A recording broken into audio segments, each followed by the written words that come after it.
Donc bienvenue ici dans l'hémicycle du Parlement bruxellois, bienvenue un petit peu chez vous parce que le Parlement bruxellois c'est un petit peu le temple de la démocratie bruxelloise, autrement dit c'est un petit peu le temple de votre démocratie et donc vous êtes assis à la place des députés et des ministres pour certains. Et donc j'espère que ça pourra vous inspirer pour la soirée de ce soir. Donc moi je m'appelle Jonathan Depatoul, je suis député pour le groupe Défi, ici au Parlement bruxellois depuis 2019 déjà. Et ce soir j'ai le plaisir de vous accueillir pour traiter d'une thématique qui est de plus en plus importante à l'heure actuelle, la question de l'intelligence artificielle, mais peut-être plus particulièrement de savoir si c'est une alliée ou une potentielle menace peut-être les deux, pour l'emploi, la santé et l'enseignement, pour ne citer que quelques exemples. Alors il y a quelques années, moi j'étais le premier député en Belgique à poser une question écrite par ChatGPT, et ça a fait un peu sensation, je me souviens. Alors il n'y avait rien d'extraordinaire, j'avais écrit la question, donc je suis venu ici devant, poser la question au ministre, c'est au ministre Vervoort, en lui disant Monsieur le ministre, à la fin de ma question, je lui explique que ce n'est pas moi qui ai écrit cette question et ce n'est pas mes collaborateurs non plus. En fait, c'est quelqu'un qui s'appelle ChatGPT, puisqu'à l'époque, on ne comprenait pas encore très bien comment ça fonctionnait. Et la question était de dire, mais tiens, au niveau de l'enseignement bruxellois, francophone, donc c'est quand même assez limité, mais est-ce qu'il y a déjà des réflexions par rapport à la venue de cette intelligence artificielle, de dire comment est-ce qu'on va gérer cette nouvelle technologie ? Moi, je me souviens quand j'étais un peu plus petit, quand j'étais à l'école en humanité, Internet est arrivé et on m'explique, oui, il va y avoir des sites, alors c'est des trucs où tu pourras chercher des choses. On ne comprenait pas très bien parce que nous, on allait toujours à la bibliothèque pour chercher des bouquins, pour faire des élocutions. Et puis Google est arrivé, on a commencé à faire des recherches et là je me souviens des réactions de professeurs qui disaient mais attention, ils vont plus rechercher à la bibliothèque, ils n'auront plus ce réflexe de faire des recherches, ça va poser des problèmes. Finalement je pense que ça n'a pas posé tant de problèmes que ça, mais peut-être qu'on est dans le même type de réflexion, puissance 10, 20, 100, 2000, je ne sais pas très bien. Et c'est ce qui nous a poussé, nous, au niveau du groupe Défi, avec le centre d'études Jacques Georgin, le centre d'études du parti, et avec Défi Jeunes, d'organiser cette conférence ce soir, d'une part pour informer, parce que c'est le but aussi évidemment de la soirée, mais aussi pour nous informer nous-mêmes. Moi j'ai quand même tendance à croire, alors je ne suis pas là depuis très longtemps en politique, mais que le politique a souvent une guerre de retard par rapport aux technologies, et de se dire, tiens, quelle décision est-ce qu'il faut qu'on puisse prendre maintenant pour, si ce n'est pas déjà trop tard d'ailleurs, pour l'avenir. Alors ce soir, on aura 3 invités de talent, j'ai envie de dire, pour nous expliquer un petit peu, nous parler de leur expérience par rapport à cette thématique. Mais je vais tout de suite céder la parole à Christophe Dubois, qui est le directeur du centre d'études de Défi, du centre d'études Jacques Georgin, pour une brève introduction. Et vous pouvez l'applaudir. Voilà.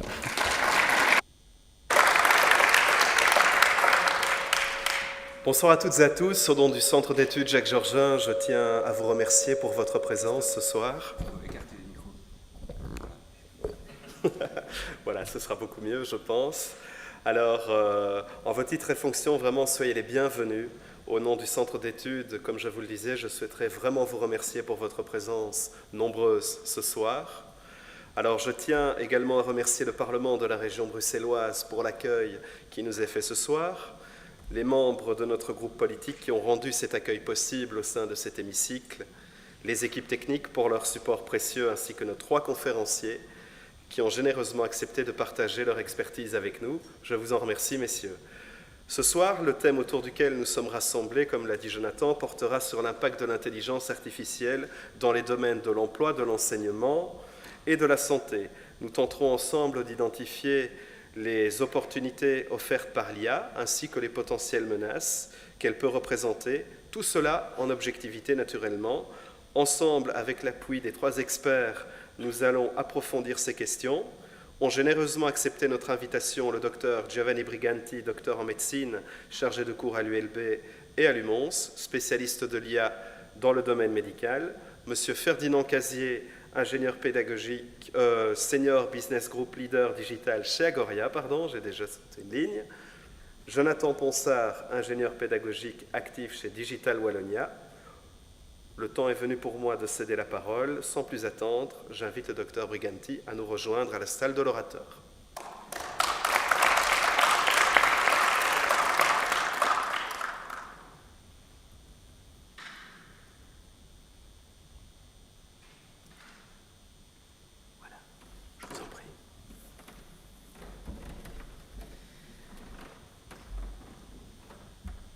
Bonsoir à tous en vos titres, grades et qualités. Je me permets de vous rapporter une petite blague pour commencer. Hier soir, je donnais une conférence à des confrères et consoeurs médecins oncologues et il y a un vieux médecin de 75-77 ans qui me pose la question à la fin de mon exposé, mais qu'est-ce que c'est ChatGPT?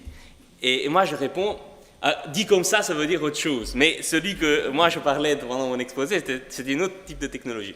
Alors, nous sommes tous véritablement apprentis face à l'IA, nous sommes éternels apprentis face à l'IA en particulier, puisque c'est une technologie qui évolue très rapidement. Alors, vous êtes tous des citoyens très pressés, vous êtes tous des citoyens très engagés, enfin, pas engagés, vous osez l'avenir, c'est différent, et nous allons travailler ce soir avec 10 leçons pour comprendre l'IA en santé. Alors, je vais résumer mon discours en 10 leçons pour faire court, parce que nous n'avons pas le temps. Je n'ai que 25 minutes pour vous expliquer l'IA en santé. Ma première slide, elle est pour vous dire que tous les jours, je songe à arrêter mon boulot de chercheur en intelligence artificielle en santé. Cela fait 10 ans que je suis dans le domaine et dans la salle, il y a des collègues professeurs qui font de l'IA depuis bien plus longtemps que moi. Mais tous les jours, je songe à arrêter mon domaine parce que parfois, il me fait peur. Tant d'un point de vue en tant que médecin, je vois l'utilité que cette technologie peut avoir auprès de mes patients, et à la fois en tant que citoyen, parfois j'ai peur. J'ai peur de comment on va utiliser cette technologie, comment on va potentiellement les détourner, et le mal qu'on peut faire à la société. Donc ce soir, ma présentation elle va porter sur les splendeurs et les misères de cette intelligence artificielle, avec un accent sur la santé, bien évidemment, puisque c'est mon domaine. La première leçon, c'est que les domaines de l'IA en santé sont nombreux, avec des niveaux de maturité qui sont différents. Le domaine le plus mature en termes d'intelligence artificielle en santé est le domaine du diagnostic. Donc quand vous allez chez le médecin pour obtenir un diagnostic, on fait des examens complémentaires, par exemple de la radiologie, par exemple de la biologie clinique, par exemple de l'anatomie pathologique. C'est des examens où le médecin diagnosticien ne voit pas le patient. On prend l'examen, on fait l'examen en salle de radio, on fait une prise de sang, on fait une anatomopathologie et ensuite, le médecin qui fait le diagnostic est séparé du patient. Dans ces contextes-là, puisqu'on se base sur des données quantitatives, l'IA est particulièrement performante. À l'heure actuelle, énormément de papiers, et nous allons voir quels sont leurs défauts, énormément de papiers scientifiques mettent en avant comment l'IA est aussi efficace, si pas plus efficace que les radiologues, que les anapathes, que les médecins de laboratoire, dans des tas de domaines de diagnostic. L'IA est donc très précise pour nous faire des diagnostics. L'IA, elle est aussi très précise pour suivre les maladies à distance, surveiller des personnes qui sont âgées et qui ont besoin de surveillance constante pour des maladies chroniques telles que le diabète, telles que le cancer, telles que l'épilepsie. Mais on peut suivre ces personnes à distance. C'est quelque chose qu'avant, on ne pouvait pas faire. On ne pouvait pas faire parce que le patient, on le voyait en consultation ou on l'avait sous contrôle à l'hôpital, mais il n'y avait pas un entre-deux. Aujourd'hui, les données sont produites constamment par les patients et par vous-même, citoyens, à tout moment, sans que vous vous en rendez compte, vous produisez des données de santé qui partent vers des géants technologiques, bien évidemment, mais on peut utiliser ces données à bon escient pour suivre des maladies et donc prévenir des complications avant qu'elles ne surviennent. Ceci est possible dans des tas de maladies. Si on surveille la maladie, alors on peut donc prédire qu'un événement va se passer et donc prédire des complications, des décompensations. Et ainsi, dans mes travaux de recherche, par exemple, je travaille à établir des modèles de prédiction pour le trouble bipolaire pour éviter que des patients qui sont malades puissent rechuter sans qu'on le sache et donc détecter des signaux de rechute. Qui pense qu'on est bon en prévention dans cet hémicycle en Belgique? Dans aucune des assemblées à qui je présente, il n'y a jamais une main qui se lève. Il y avait une main timide dans le fond qui se levait aujourd'hui. Mais effectivement, nous ne sommes pas très bons en prévention. Pas très bons en prévention, mais il n'y a aucun État qui est bon en prévention parce que la première ligne, partout dans le monde, elle est saturée de choses sévères. Pour faire de la prévention, par contre, l'intelligence artificielle elle va se baser sur un contact très précoce avec un citoyen, dès le plus jeune âge, potentiellement dès le début de l'adolescence, pour comprendre comment le citoyen fonctionne et pour lui dispenser des conseils de santé appropriés. Bien évidemment, il faut gérer comment le contact entre le citoyen et l'IA se passe, ce qui n'est pas chose donnée, on va le voir dans cette présentation. Plein d'autres domaines, mais ceux-ci étaient ceux que je voulais mettre en avant notamment. Deuxième leçon, nous sommes dans un pays qui peut être le leader mondial de l'IA en santé, mais nous sommes trop petits. Nous sommes trop petits, nous sommes trop complexes. Il faut certainement, comme le dirait mon collègue Ferdinand Casier qui va présenter après, avoir une approche européenne. Mais la Belgique a une quintuple liste formée de professionnels de santé, des hôpitaux académiques, des hôpitaux périphériques qui ont des niveaux d'expertise en termes d'essais, en termes d'études scientifiques qui sont bien plus nombreuses et bien plus concentrées que le reste de l'Europe. Des universités, rien que du côté francophone, puisque 700 chercheurs font de la recherche en IA et on estime que plus d'un tiers d'entre eux fait de la recherche en IA en santé. Pour un si petit pays, c'est impressionnant.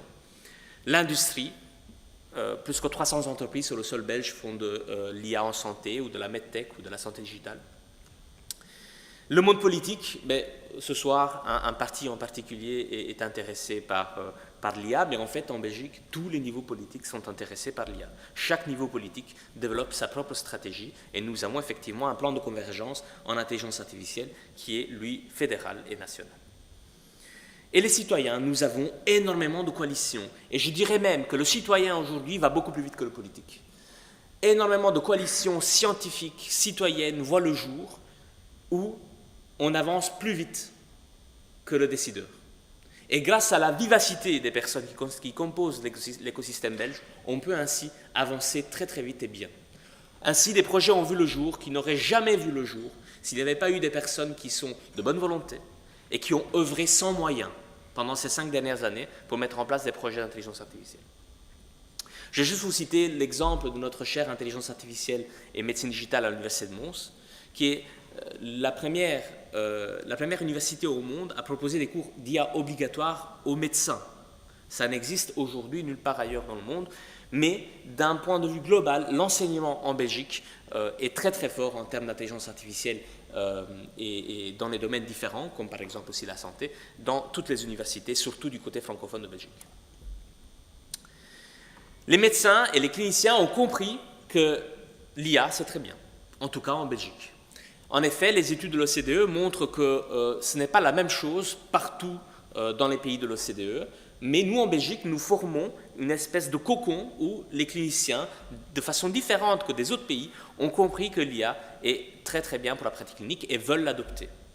C'est sans doute dû au fait que nous avons été les premiers à adopter une stratégie d'éducation des médecins par rapport à l'intelligence artificielle. Nous avons œuvré depuis 6-7 ans maintenant à la vulgarisation de l'IA auprès des médecins.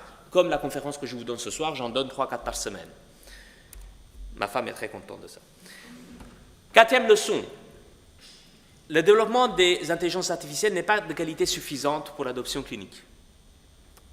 Nous avons une IA qui est poussée par un milieu technologique, mais le milieu technologique n'a pas souvent le bon sens qu'il faut pour développer des systèmes que l'on va adopter après dans le milieu clinique. On est probablement dirigé vers une crise de réplication. Ça veut dire que les logiciels d'IA qui sont développés et dont on voit dans la littérature qu'ils ont une certaine performance, quand on va les tester dans la pratique clinique pour de vrai, on va potentiellement comprendre qu'ils ne fonctionnent pas aussi bien qu'on le pensait. Et donc, si un hôpital va adopter un système d'IA qui diagnostique des maladies, par exemple, avec une précision de 95%, ils sont capables de découvrir, dans les mois qui suivent l'adoption de ce logiciel, que la précision a chuté de 95 à 65%, par exemple. Et ainsi, ils auront raté des diagnostics. La qualité n'est pas suffisante parce que le bon sens méthodologique qui est souvent situé dans nos universités, notamment en Belgique, n'est pas souvent répercuté dans l'entreprise. Le niveau méthodologique des ingénieurs, des techniciens d'intelligence artificielle qui sont situés dans les entreprises, souvent, n'est pas à jour par rapport au niveau que l'on demande dans le milieu de la santé, qui est un milieu très particulier et où on a besoin de preuves supplémentaires. La leçon numéro 5 que je vais vous donner ce soir, c'est que si on veut adopter l'IA en santé, il faut résoudre le problème de Cassandre. Alors, Cassandre, pour les amateurs de mythologie grecque, c'est la fille du roi Priam de Troie. Et c'est un personnage mythologique qui est maudit par Apollon. Elle est maudite de savoir tout prédire de l'avenir, mais personne ne va la croire quand elle va dire la vérité. Pourquoi je vous parle de Cassandre? Parce que même quand on a, et vous aurez compris que ce n'est pas facile d'avoir des systèmes d'IA qui fonctionnent bien, même quand on a des systèmes d'IA qui fonctionnent bien en santé, quand on va après les adopter, on voit que les cliniciens n'écoutent pas l'IA. Dans plus de 50% des cas, la décision qui est proposée par l'IA n'est pas suivie par le médecin. On voit par exemple que quand l'IA envoie une notification qu'il faut agir pour le patient, le médecin n'est pas là, parce que c'est le week-end par exemple, et que personne n'est pas là pour la notification. Alors, quelque part, nous avons une difficulté de prendre en compte et d'adopter l'IA. Donc, même quand l'IA fonctionne bien, nous avons une difficulté de l'adopter correctement en pratique clinique. Et donc, l'IA a un problème de Cassandre. Et si nous ne résolvons pas, bien évidemment, ce problème de Cassandre, nous allons adopter à un prix qui est très très cher des solutions d'intelligence artificielle en médecine, mais qui ne vont pas profiter aux patients. La 6e leçon de ce soir, c'est que les professionnels de santé ne peuvent pas être remplacés. Et ceux qui essayent de les remplacer n'ont rien compris, ni à l'IA, ni à la médecine. En août 2024, j'ai eu l'apparition d'un logiciel qui automatise complètement la prise en charge médicale. Vous avez un patient qui, depuis son téléphone, pose une question à l'IA, il décrit ses plaintes, l'IA traite la question, elle soumet son raisonnement à un médecin qui est situé dans un pays autre, probablement sous-payé. Le médecin, il approuve le raisonnement que l'IA a fait, il approuve la prescription de médicaments, le patient en retour reçoit la prescription, reçoit le rapport, et le médicament lui est livré par drone. C'est très troublant de voir ce genre de business model apparaître. Ça veut dire qu'aussi l'activité entrepreneuriale autour de l'IA en santé doit être mieux régulée. Nous nous y attelons en Europe, bien évidemment, avec les AI Act, la loi sur l'intelligence artificielle, je vais y revenir dans un instant. Mais il faut bien se rendre compte du fait que le clinicien, le médecin, le pharmacien, l'infirmier ne peuvent pas être remplacés par des systèmes d'IA. Et comme vous voyez à l'écran, il y a plein d'études où vous avez des scientifiques qui ont des thèses de doctorat, qui sont profs à l'université, etc., qui conçoivent des études où on montre que l'IA est plus efficace que l'humain. Dès le début 2025, on commence à voir l'apparition d'énormément d'études qui montrent non seulement que l'IA est meilleure que le clinicien tout seul, mais que l'IA est meilleure que le médecin avec l'IA, qui est meilleur que le médecin tout seul. Il y a en gros une envie de montrer que le système est bon, ça on l'a compris, mais c'est un gros défaut que de faire des études où on met en place une supériorité. Et je défie n'importe quel entrepreneur de faire tourner un hôpital un seul jour, 24 heures d'affilée, sans clinicien, et qu'avec de l'IA.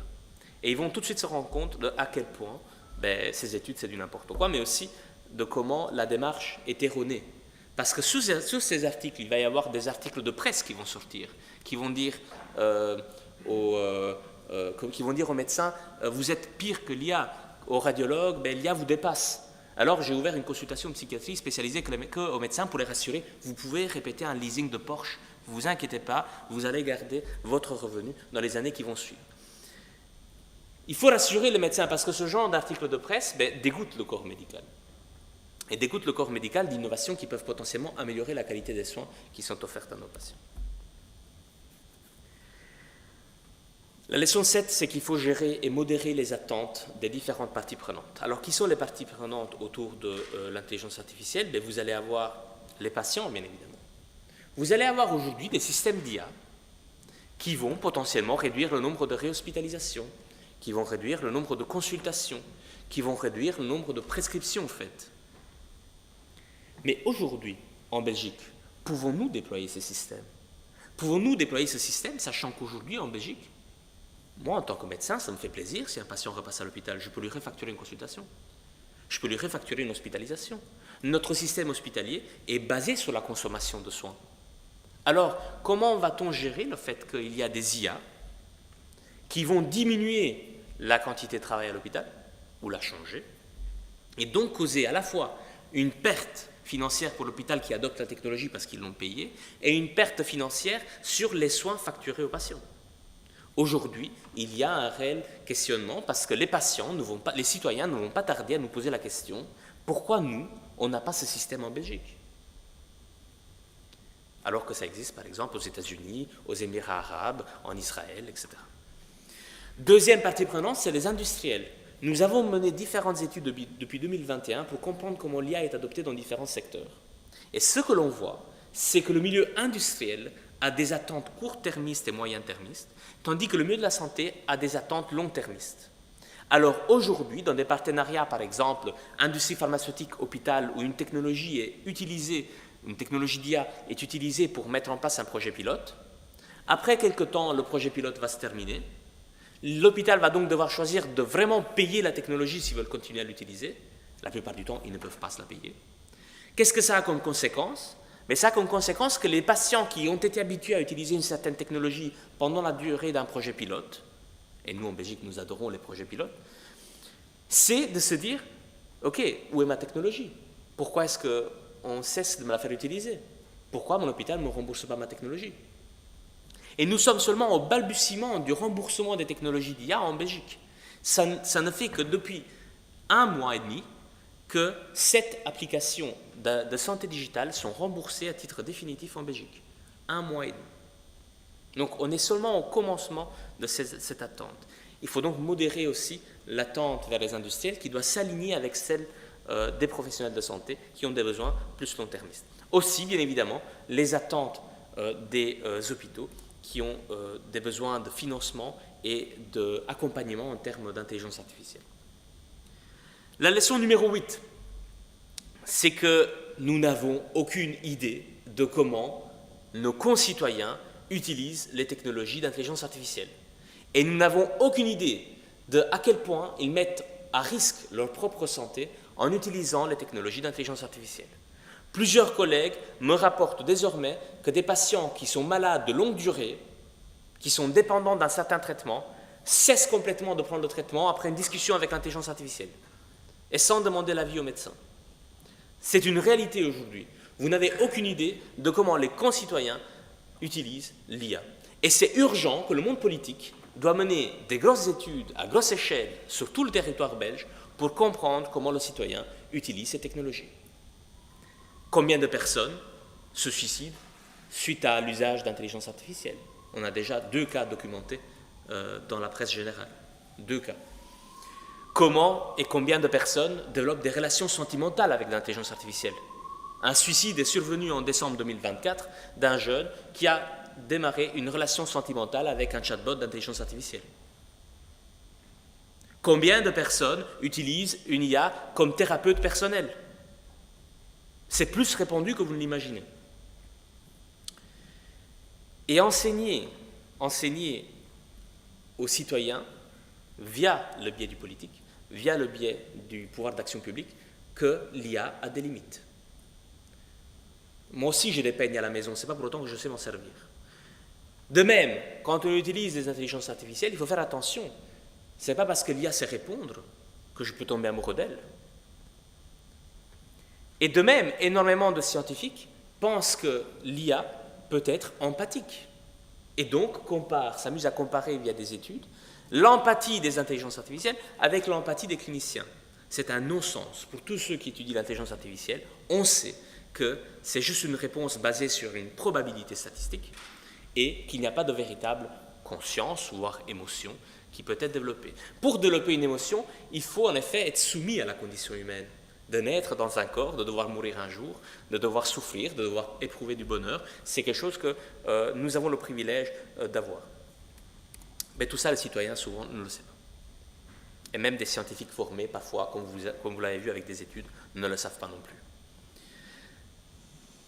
L'avant-dernière leçon numéro 9, c'est que nous avons une législation sur l'intelligence artificielle qui est appelée l'AI Act. Probablement que mes collègues vont y revenir là-dessus plus tard. Tout ce que je veux vous dire, c'est que notre quintuple hélice autour de la santé doit être soutenu en termes d'intelligence artificielle et de conformité par rapport à la loi sur l'intelligence artificielle, parce que nous ne sommes pas prêts.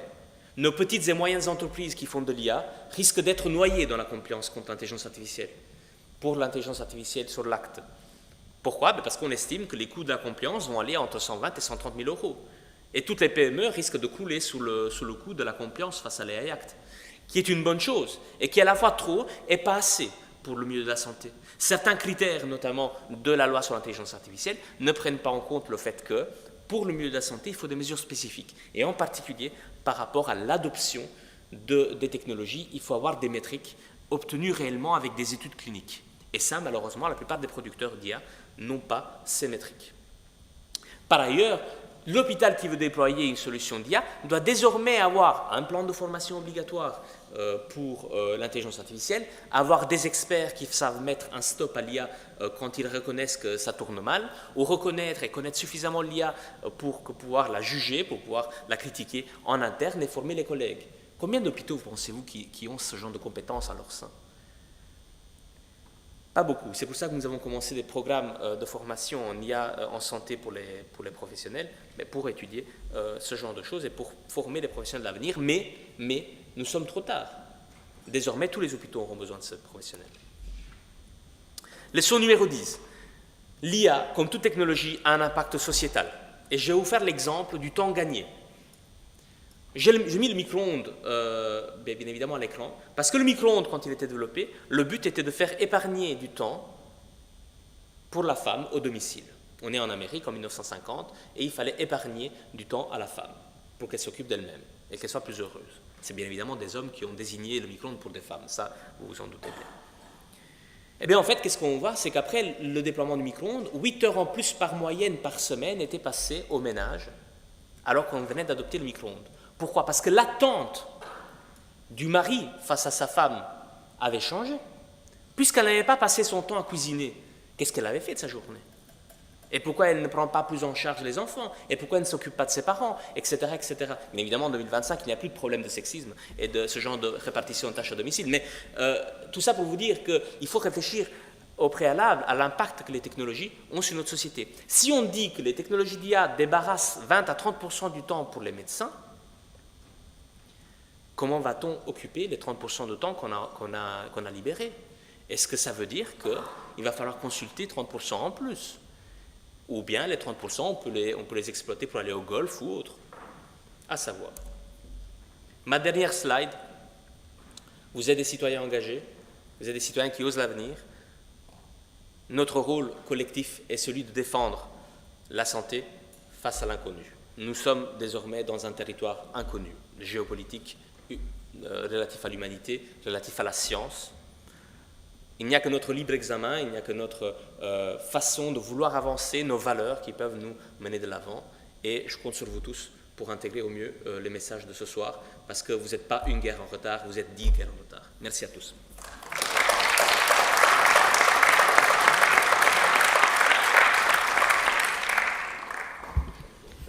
Merci beaucoup pour cette présentation et les messages pour le politique et les messages, je pense, pour toute l'Assemblée. C'est bien noté en tout cas. Et je vous propose tout de suite de passer à notre deuxième intervenant, Monsieur Ferdinand Casier de chez Agoria.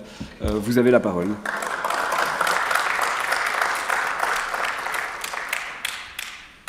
Voilà. Ok, merci. Voilà, bonsoir à tous.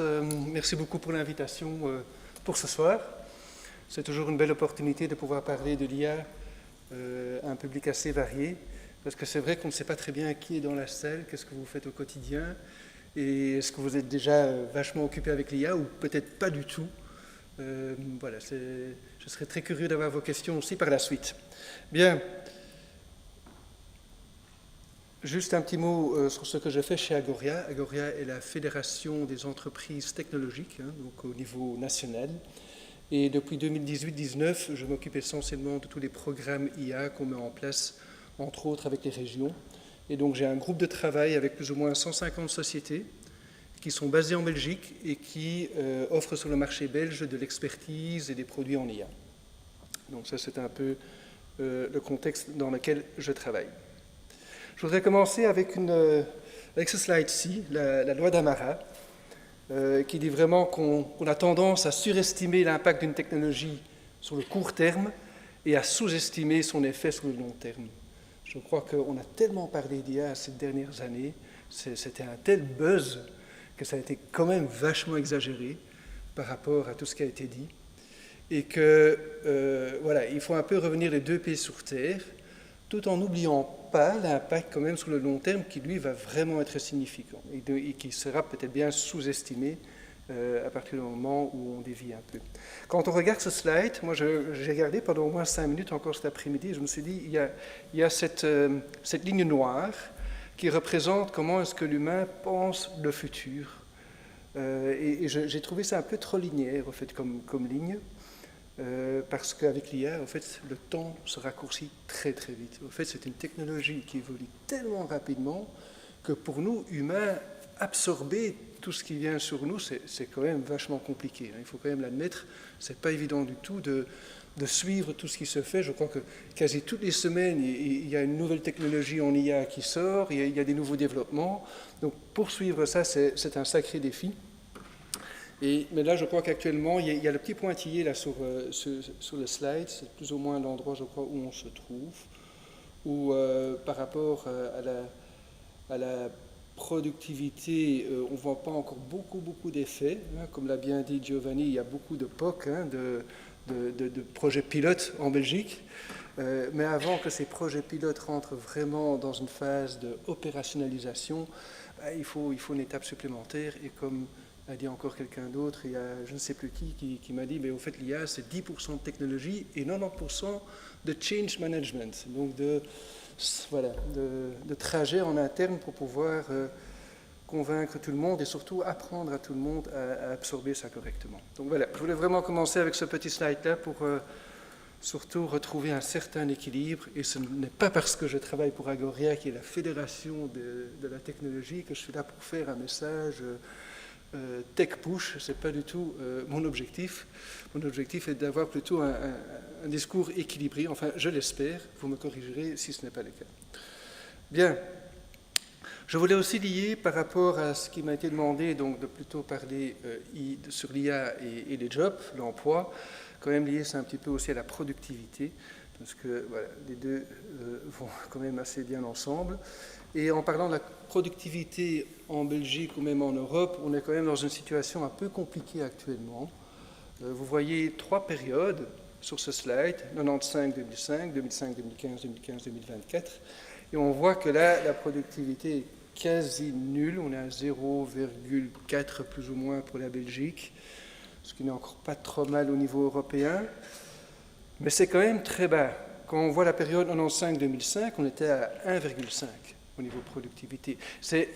Quand je dis au niveau productivité, c'est la croissance annuelle. Pardon, je corrige, c'est la croissance annuelle de la productivité. La croissance annuelle. On était à 1,5 de croissance annuelle dans la période 95-2005 et maintenant on n'est plus qu'à 0,4 plus ou moins pour la Belgique. Alors est-ce important, la productivité? Bien oui, surtout quand on voit dans le contexte plutôt global.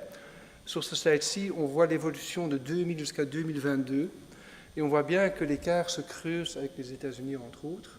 Bon, la Chine n'est pas sur ce slide-là. C'est une étude d'ING qui est pas mal du tout. Donc ceux qui sont vraiment intéressés à creuser ce genre de sujet-là, je conseille vraiment l'étude d'ING qui s'est aussi un peu penchée sur la Belgique.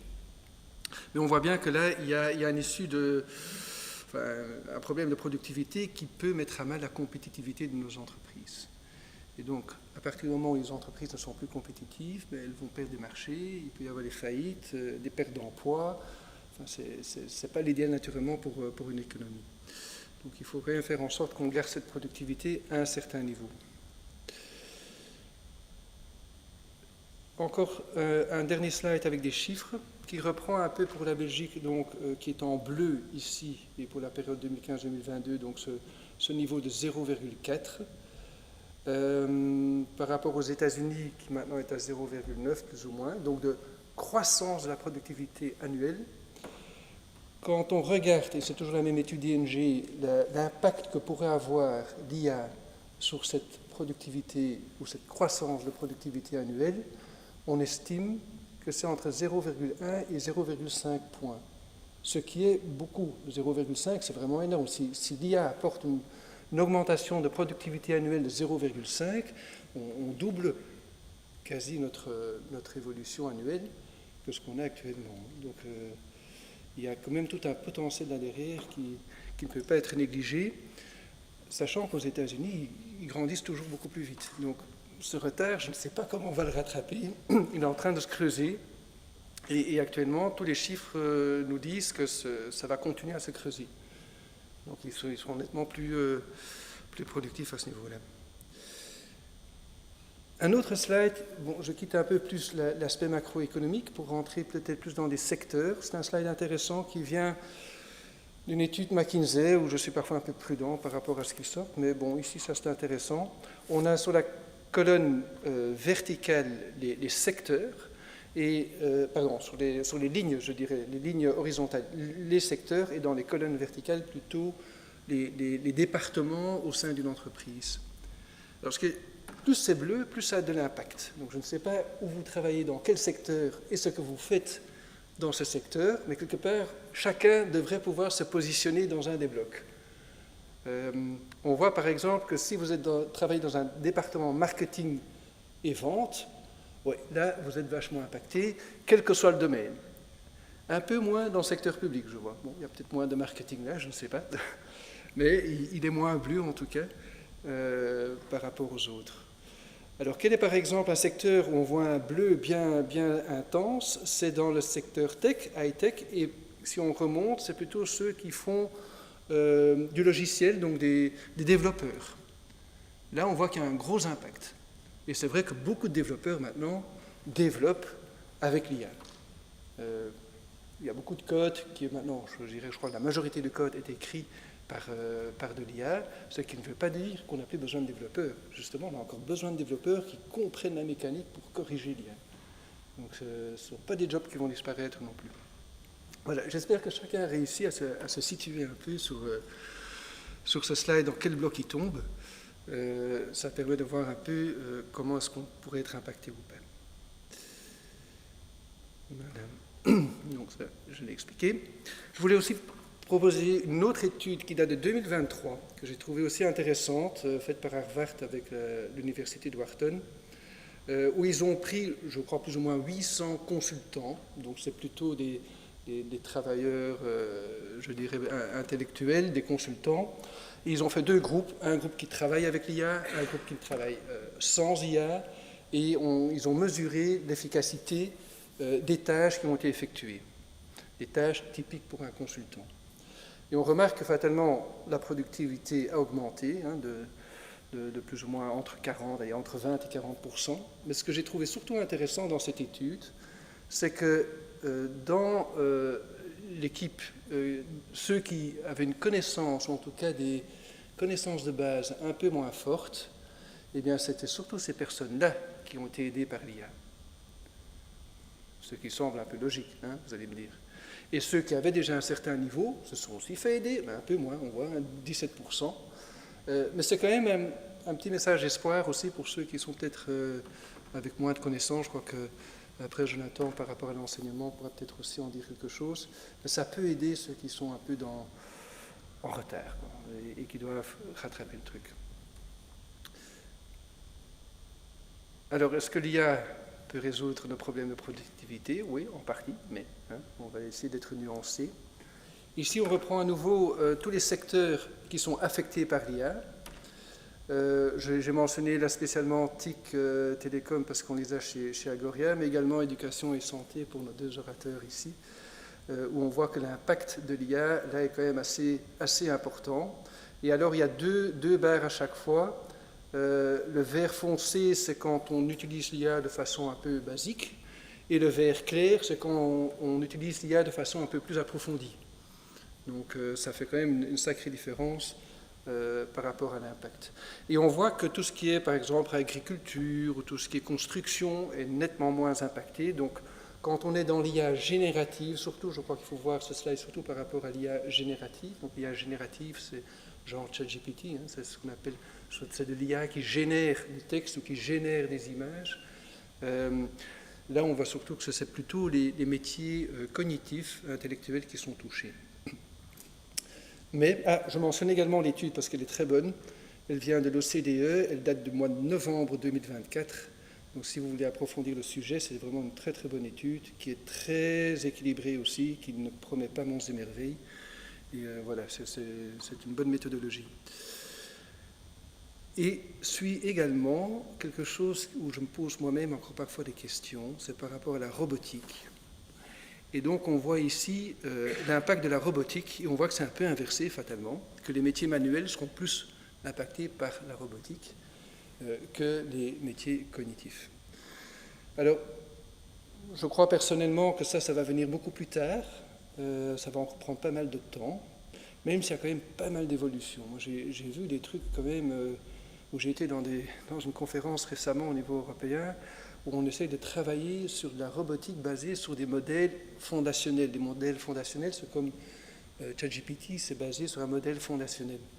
Ça veut dire qu'on arrive alors à avoir des robots qu'il ne faut pas reprogrammer à chaque fois en fonction d'une tâche bien précise, mais on arrive à avoir des robots qui savent interagir avec l'environnement, qui captent vraiment tout ce qui se passe et qui savent s'adapter, et qui apprennent donc aussi beaucoup plus vite. J'ai une petite vidéo par rapport à ça, en espérant que ça marche. Voyons voir si je peux... Ici, je ne vois pas ici sur mon écran. Comment est-ce que je lance ça? Hop.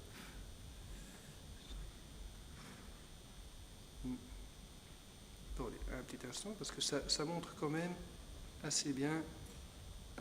Je vais descendre ici, là. Ok, espérons que ça marche. Non, ça ne va pas.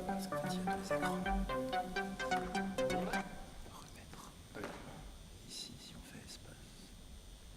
Je vous laisse faire. Voilà.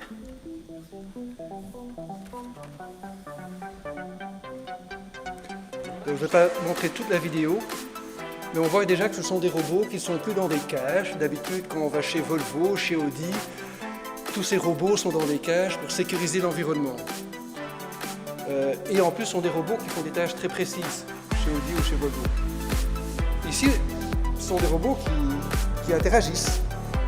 Donc ceux qui ne veulent plus repasser, voilà, c'est quand même assez impressionnant, parce que déjà manipuler de la matière souple, c'est extrêmement compliqué. Il faut pouvoir comprendre comment l'environnement se comporte. Je vais aller un peu plus loin dans la vidéo, parce que je prends un peu de temps.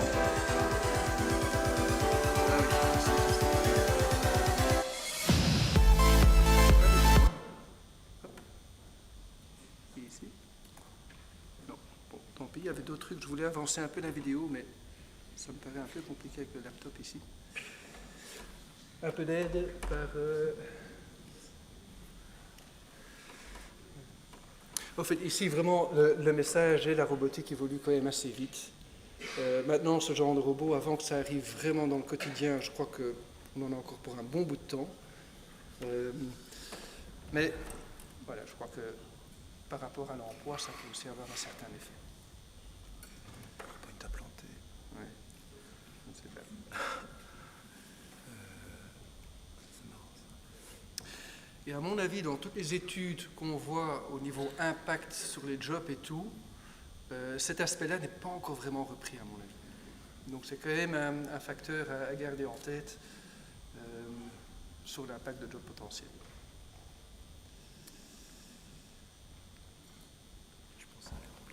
Et comme ça, vous pouvez observer mon fond d'écran, voilà.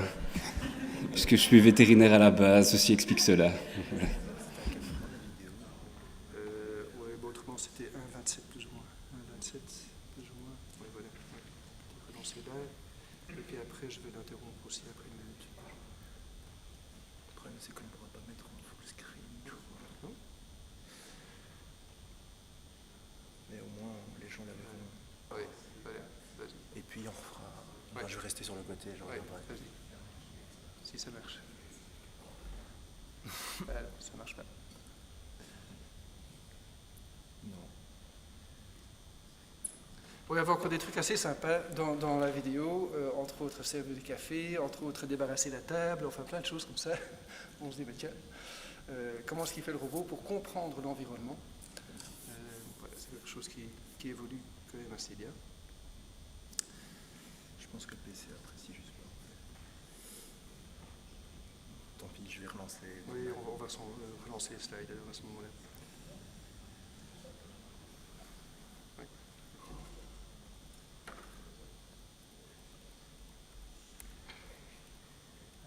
Voilà, c'est là. Un peu, voilà, maintenant, ça, Ça, je le suis. voilà, ça c'est bon. C'est bon comme ça? Ouais, c'est bon. Donc voilà. Et donc si on reprend cette étude-ci, qui est aussi une étude qui vient de Goldman Sachs, je crois, celle-là, on voit que finalement, ce sont que les jobs physiques seraient les moins impactés. Alors là, à nouveau, c'est une étude sur l'IA génératif, genre ChatGPT, parce que ça ne tient pas compte des robots, à mon avis, et ça sera à plus long terme, et que la plupart des jobs seront surtout augmentés grâce à l'IA. C'est un peu ça qui est montré sur ce slide-ci. Et ils font alors quelques exemples. Par exemple, tout ce qui est traduction, c'est pas étonnant, mais les traducteurs vont quand même souffrir. En tout cas, tout ce qui est traduction de base, je crois que si on veut encore une belle traduction, on fera quand même encore appel à un traducteur. Mais tout ce qui est traduction de base ou qui ne demande pas une toute grande qualité, ça fatalement. Il y a énormément qui se fait dans tout ce qui est, pour tout ce qui concerne le droit, tout ce qui est contrat, tout ce qui est clause, tout ce qui est... même pour les avocats qui commencent à utiliser ça, donc il y a pas mal de boîtes qui sortent des solutions par rapport à ça. Donc pouvoir consulter très rapidement les grandes bases de données, comme le moniteur belge par exemple, et pouvoir retirer assez rapidement des informations, ça évolue assez vite. Tout ce qui est développement de logiciels, ça je l'avais déjà mentionné. Et par contre, ici, ceux qui ne risquent quand même pas de perdre leur job, et ça je crois que Giovanni l'a dit, ce sont les docteurs et les médecins, hein, comme c'est écrit sur le slide, on en aura toujours besoin, ça c'est évident.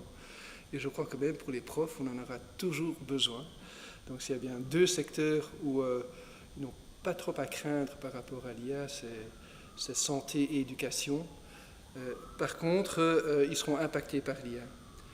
Et ça, c'est de nouveau l'étude de Goldman Sachs. Elle est vraiment intéressante. Enfin, ce slide est vraiment intéressant parce que on voit le degré d'impact sur un job et on estime, si on estime que si un job peut être automatisé, si plus de la moitié du job, donc plus de 50% du job peut être automatisé, alors le job risque de disparaître.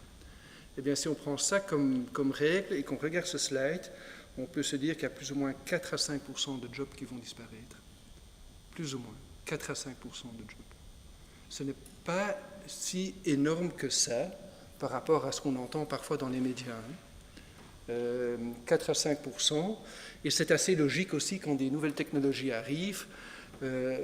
Quand l'électricité est arrivée, l'allumeur de réverbère qui, le matin, allait éteindre les bougies et le soir allumer des bougies en ville, il a perdu son job. Donc toute technologie emmène un changement fatalement et il y a des jobs qui se perdent, mais ça reste quand même assez limité. Par contre, ça est quand même important à bien regarder, 60% des jobs sont impactés. 60% des jobs sont impactés. Ça veut dire que la façon dont vous allez effectuer votre job va évoluer, va changer. Et ça, il faut bien le comprendre parce que c'est maintenant qu'il faut commencer à se former là-dessus. Donc je suis bien content qu'après il y a un orateur sur la formation parce que c'est tellement important de se former et de voir comment est-ce que ça va impacter votre job. Voilà. D'autres chiffres d'un rapport très récent du Forum économique mondial, ça date de janvier 2025. Là, eux prévoient que, bon, c'est au niveau global, 170 millions d'emplois seront créés, alors que 92 millions seront supprimés. Donc on est vraiment avec un delta positif. C'est quand même assez étonnant d'avoir des chiffres même aussi forts de la part du Forum économique mondial, qui d'habitude est quand même plus modéré, je crois. Mentionnant quand même aussi que 39% des compétences actuelles deviendront obsolètes. Donc la formation deviendra ou est déjà capitale. Si je mets ça à l'échelle de la Belgique, je retourne à l'étude ING et on retrouve au fait sur la deuxième partie, la partie monde, on retrouve là à nouveau ces 40% ou ces 39% qui sont impactés, donc 23 et 16, plus ou moins 39 quoi, alors qu'on voit qu'en Belgique l'impact est encore plus grand. Et ça rejoint l'autre slide où 60% est impacté. Donc voilà, je crois que ça fait réfléchir ces chiffres. Et la seule solution, c'est la formation. Je crois qu'il n'y a pas d'autre solution, c'est de se former. Les atouts de la Belgique, je vais aller peut-être un peu plus vite sur ces slides-là pour gagner un peu de temps. Juste peut-être celui-ci. C'est au niveau capitalisation des sociétés IA dans le monde. Enfin, dans le monde, c'est surtout ici, les États-Unis, par rapport à l'Europe et un peu Israël et le Royaume-Uni. Et on voit que OpenAI, donc OpenAI, c'est ceux qui ont mis sur le marché ChatGPT, donc c'est cette boîte-là. Au niveau financier, c'est juste gigantesque. On voit d'autres boîtes américaines tout simplement gigantesques. Et on voit que l'Europe, c'est en jaune.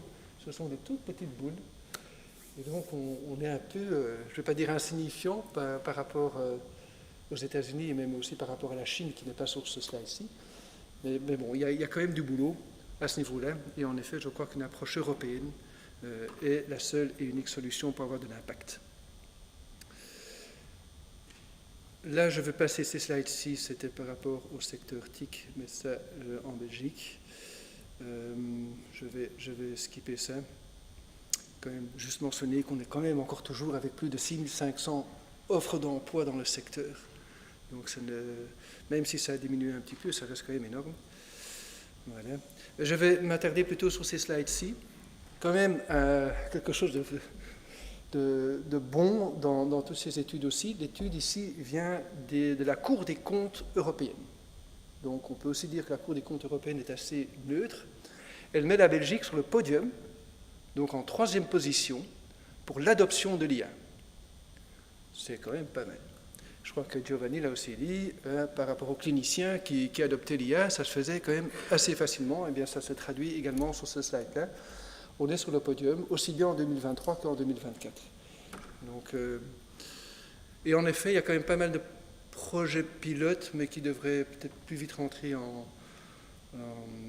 opérationnalisation. C'est quand même un bon signe. Je mentionne aussi que les 3 régions en Belgique ont des beaux programmes IA, que ce soit la région wallonne avec le programme Digital Wallonia for AI, ou la région bruxelloise avec Sustain.Brussels. C'est chaque fois des programmes qui sont là pour aider aussi bien les citoyens que les entreprises à adopter l'IA. Donc n'hésitez pas, si vous êtes dans une entreprise, à faire appel à ces programmes-là. Ils sont là pour vous aider à adopter l'IA. Je mentionne également ici au niveau compétences essentielles, ça vient de nouveau du même rapport là, de janvier 2025. Voilà un peu les compétences qui ont été citées. Bon, IA arrive en première position, hein, ça n'étonnera personne. Par contre, ce que j'aime bien aussi, c'est qu'on voit en 3e position la pensée créative, en 4e position la résilience, la flexibilité et l'agilité, en 5 la pensée analytique. Donc, il y a plein de compétences humaines qui sont absolument indispensables pour contrebalancer un peu l'IA. Donc, je crois que ça valait aussi la peine de le mentionner. Et alors, un tout petit mot quand même aussi par rapport à l'IA agentique. Alors, j'avais déjà montré la petite vidéo sur la robotique, parce que la robotique nouvelle, comme je l'ai montré, ça me pose encore un peu question. Je ne sais pas quels seront les effets sur l'emploi par rapport à ça. Et je me pose un peu aussi la même question par rapport à l'IA agentique. C'est quoi l'IA agentique, en fait? C'est quelque chose qui est maintenant déjà depuis 1 an et demi quand même fort en vogue. ChatGPT, vous écrivez, vous avez un texte, c'est sympa, vous vérifiez bien, c'est bien.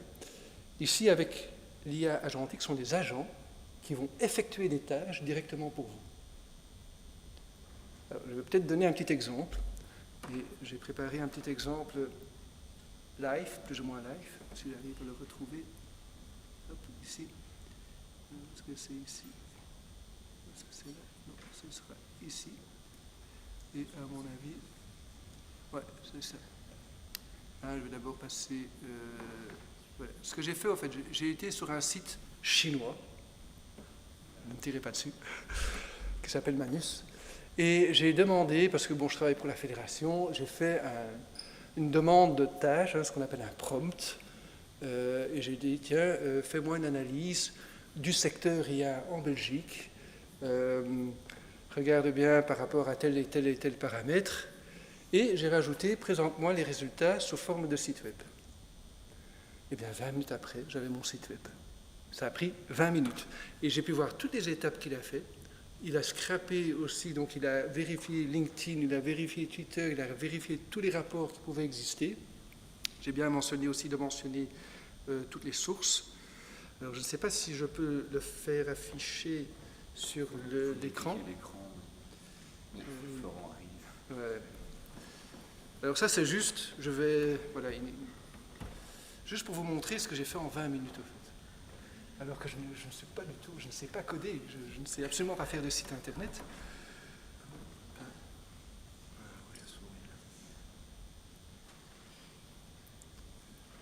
Si tu fais Windows P, ça duplique l'écran. Windows P, ouais. Tu fais dupliquer. Voilà. Ah ben voilà, ouais, ok.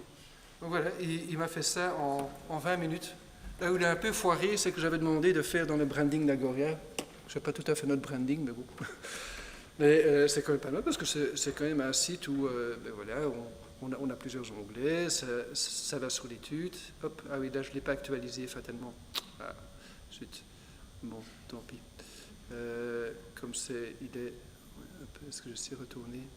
Est-ce que je sais descendre ou pas? Bon. Hop, peut-être que je sais descendre ici. Je vais juste faire ça. Et tout ça pour dire que ces agents, ben, ils vous préparent tout, ils vous font des bons slides et tout. J'ai demandé aussi de faire un petit guide des sociétés IA en Belgique. Il m'en a sorti quelques-unes, certainement pas toutes, mais voilà, on en voit quelques-unes. Il m'a fait carrément en bloc et tout, avec un profil. Et je me suis dit ça en 20 minutes. C'est pas mal. Donc, ChatGPT génère du texte, les agents vont exécuter. Ce seront vos assistants personnels. Et par rapport au débat de la productivité qu'on a eu au début, actuellement, on ne voit pas encore très bien au niveau macroéconomique, ça ne se traduit pas encore dans les chiffres macroéconomiques. Est-ce que ça a de l'impact sur la productivité? C'est un peu normal, cette nouvelle technologie, ça prend du temps. Et c'est aussi normal parce que l'IA générative a surtout un intérêt individuel, je dirais. Par rapport à ChatGPT, c'est plutôt au niveau de la personne. Par contre, ici, avec les agents, on est au niveau des processus, des process. Et alors là, on va plutôt voir l'impact par rapport à la productivité. Donc voilà, c'était quelque chose que je souhaitais vous montrer. Je ne vais pas revenir au PowerPoint parce qu'on va de nouveau chipoter, donc je préfère rester comme ça. Mais c'est plus ou moins la fin de ma présentation. Je voulais encore juste mentionner, mais je l'avais déjà dit très brièvement, qu'il y a vraiment des beaux programmes au niveau bruxellois, au niveau wallon, entre autres un qui s'appelle Startia. Je ne sais pas s'il y en a qui connaissent Startia. Ici, là, je vois les jeunes là, qui connaissent Startia, super. Et donc c'est un programme subsidié par la région bruxelloise et par la Wallonie, mais aussi par la région flamande. Donc on a ce même programme dans les 3 régions, et qui aide des entreprises, des PME, à comprendre ce que l'IA va signifier pour elles. Donc il y a un expert IA qui va travailler 3 à 4 jours avec eux pour établir un plan, un roadmap, comme on dit, pour voir, tiens, quel sera l'impact de l'IA pour mon entreprise. Et je crois que c'est tellement important de faire cette réflexion stratégique avant de se lancer dans un projet. Ça permet de voir un peu ce qui est possible, quel sera l'impact, quel est le bon projet à démarrer au bon moment. Donc voilà, si vous êtes tenté par cette aventure-là, Startia est une opportunité à ne pas rater. C'est subsidié pour du 70%. Donc j'arrête ma pub ici. Voilà, merci beaucoup.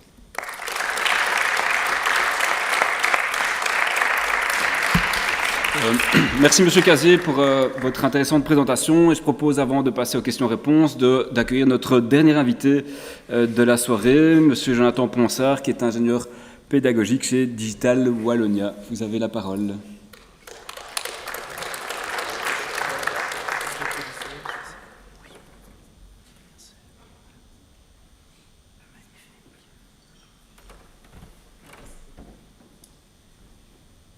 Voilà, bonjour à tous. Tout d'abord, je ne travaille pas pour Digital Wallonia, mais ce n'est pas grave. Je travaille pour TechnoFuturTech. Non, pas de souci. Je suis très heureux de pouvoir vous partager mon expertise. J'espère que je vais pouvoir amener une pierre supplémentaire à ce que nos 2 confrères ont présenté juste avant. Donc moi, je vais m'intéresser vraiment au secteur de l'éducation et de la formation. Et je vais vous raconter un peu ce qu'on a mis en place avec TechnoFutur. Je vais surtout vous présenter le parcours référent IA. Et ce qui est marrant, c'est qu'il y a un référent IA ici dans l'Assemblée, ce qui n'était pas prévu. vous montrer quelques usages qu'on en fait dans l'enseignement. J'avais envie de vous montrer des outils concrets aussi pour que vous voyez exactement ce qu'on peut déjà faire dans l'enseignement et dans la formation. Et enfin, des points d'attention, quels sont les défis et les enjeux pour l'éducation. Alors moi, au départ, je suis instituteur primaire. Je suis formateur aussi en pédagogie active et technopédagogie. Et je suis responsable de l'EduLab. Je vais un peu vous expliquer ce que c'est que l'EduLab. Ici, on a parlé de robotique, mais j'avais envie de vous mettre quelques petites photos qui montrent un peu ce que c'est aussi la technopédagogie. Donc la technopédagogie, c'est celui qui va apprendre à intégrer les technologies dans les apprentissages ou dans les classes. À gauche, ici, on voit des enfants qui programment un robot. Ici, des élèves qui regardent une ruche et qui vont apprendre à connecter la ruche. On est déjà chez des tout petits. Concours de robotique. Et par exemple, ici, c'est une petite de maternelle qui joue à Minecraft Éducation et qui développe des compétences en savoir structurer l'espace. Donc c'est le genre de choses qu'on va apprendre ici avec Technofutur et l'EduLab. Alors Technofutur, c'est un centre de compétences en Wallonie qui est vraiment axé sur la formation numérique et le développement de compétences. On a aussi des rôles de veille et de sensibilisation. On a 3 publics cibles, les demandeurs d'emploi, les entreprises et l'enseignement. Ici, par exemple, en 2023, on peut voir qu'on a formé 2600 profs, 5000 élèves, 500 écoles. Donc on commence vraiment à avoir un impact assez important sur l'enseignement. En 2018, on a eu une petite intuition, on a créé un EduLab. Un EduLab, c'est un espace pédagogique et numérique d'innovation. C'est beaucoup de mots pour surtout mettre en avant que derrière, on a réussi à rassembler toute une équipe d'experts qui vont nous aider à développer des projets. Alors pourquoi je vous explique tout ça? Parce que ce sont ces experts-là qui ont développé le parcours référent IA que je vais vous présenter par après. Quelle est l'importance de cette équipe? C'est que la plupart des formateurs que je coordonne sont encore tous sur le terrain. Ils sont tous des enseignants, de la maternelle au supérieur. Donc par rapport à d'autres projets, on est directement en relation avec les apprenants et avec les besoins des structures qu'on va former. Alors le projet qui nous intéresse, c'est le projet Parcours référent IA. En novembre 2022, apparaît ChatGPT pour le grand public. Première remise en question, est-ce qu'on l'utilise dans l'éducation, est-ce qu'on ne l'utilise pas, qu'est-ce qu'on peut en faire? Ce sont toutes les premières questions. On a quand même pris 1 an à réfléchir à ça avant de se lancer, parce que je pense que les organismes de formation ont eu très peur de se dire on va former à l'IA sans savoir où on va. Donc pendant 1 an, on a vraiment fait une veille réflexive autour des différents outils. On a expérimenté, on a fait quelques colloques, quelques formations, quelques tests dans les écoles, etc. En février 2024, on lance le programme AI for Edu, je vais en expliquer par après. Une déclinaison de ce programme va être le parcours référent IA. Et en moins d'une année, on a formé 2000 enseignants et certifié 50 référents IA qui ont fait presque le parcours entier. Donc en moins d'une année, 2000 enseignants sont venus se former à l'intelligence artificielle. Donc on sent qu'il y a un réel besoin et une masse d'enseignants à former. Alors avant de vous présenter le parcours référent IA, Technofutur, il n'a pas décidé de faire ça tout seul. Encore une fois, parce qu'on ne savait pas trop où on allait avec l'IA, même si on a beaucoup testé.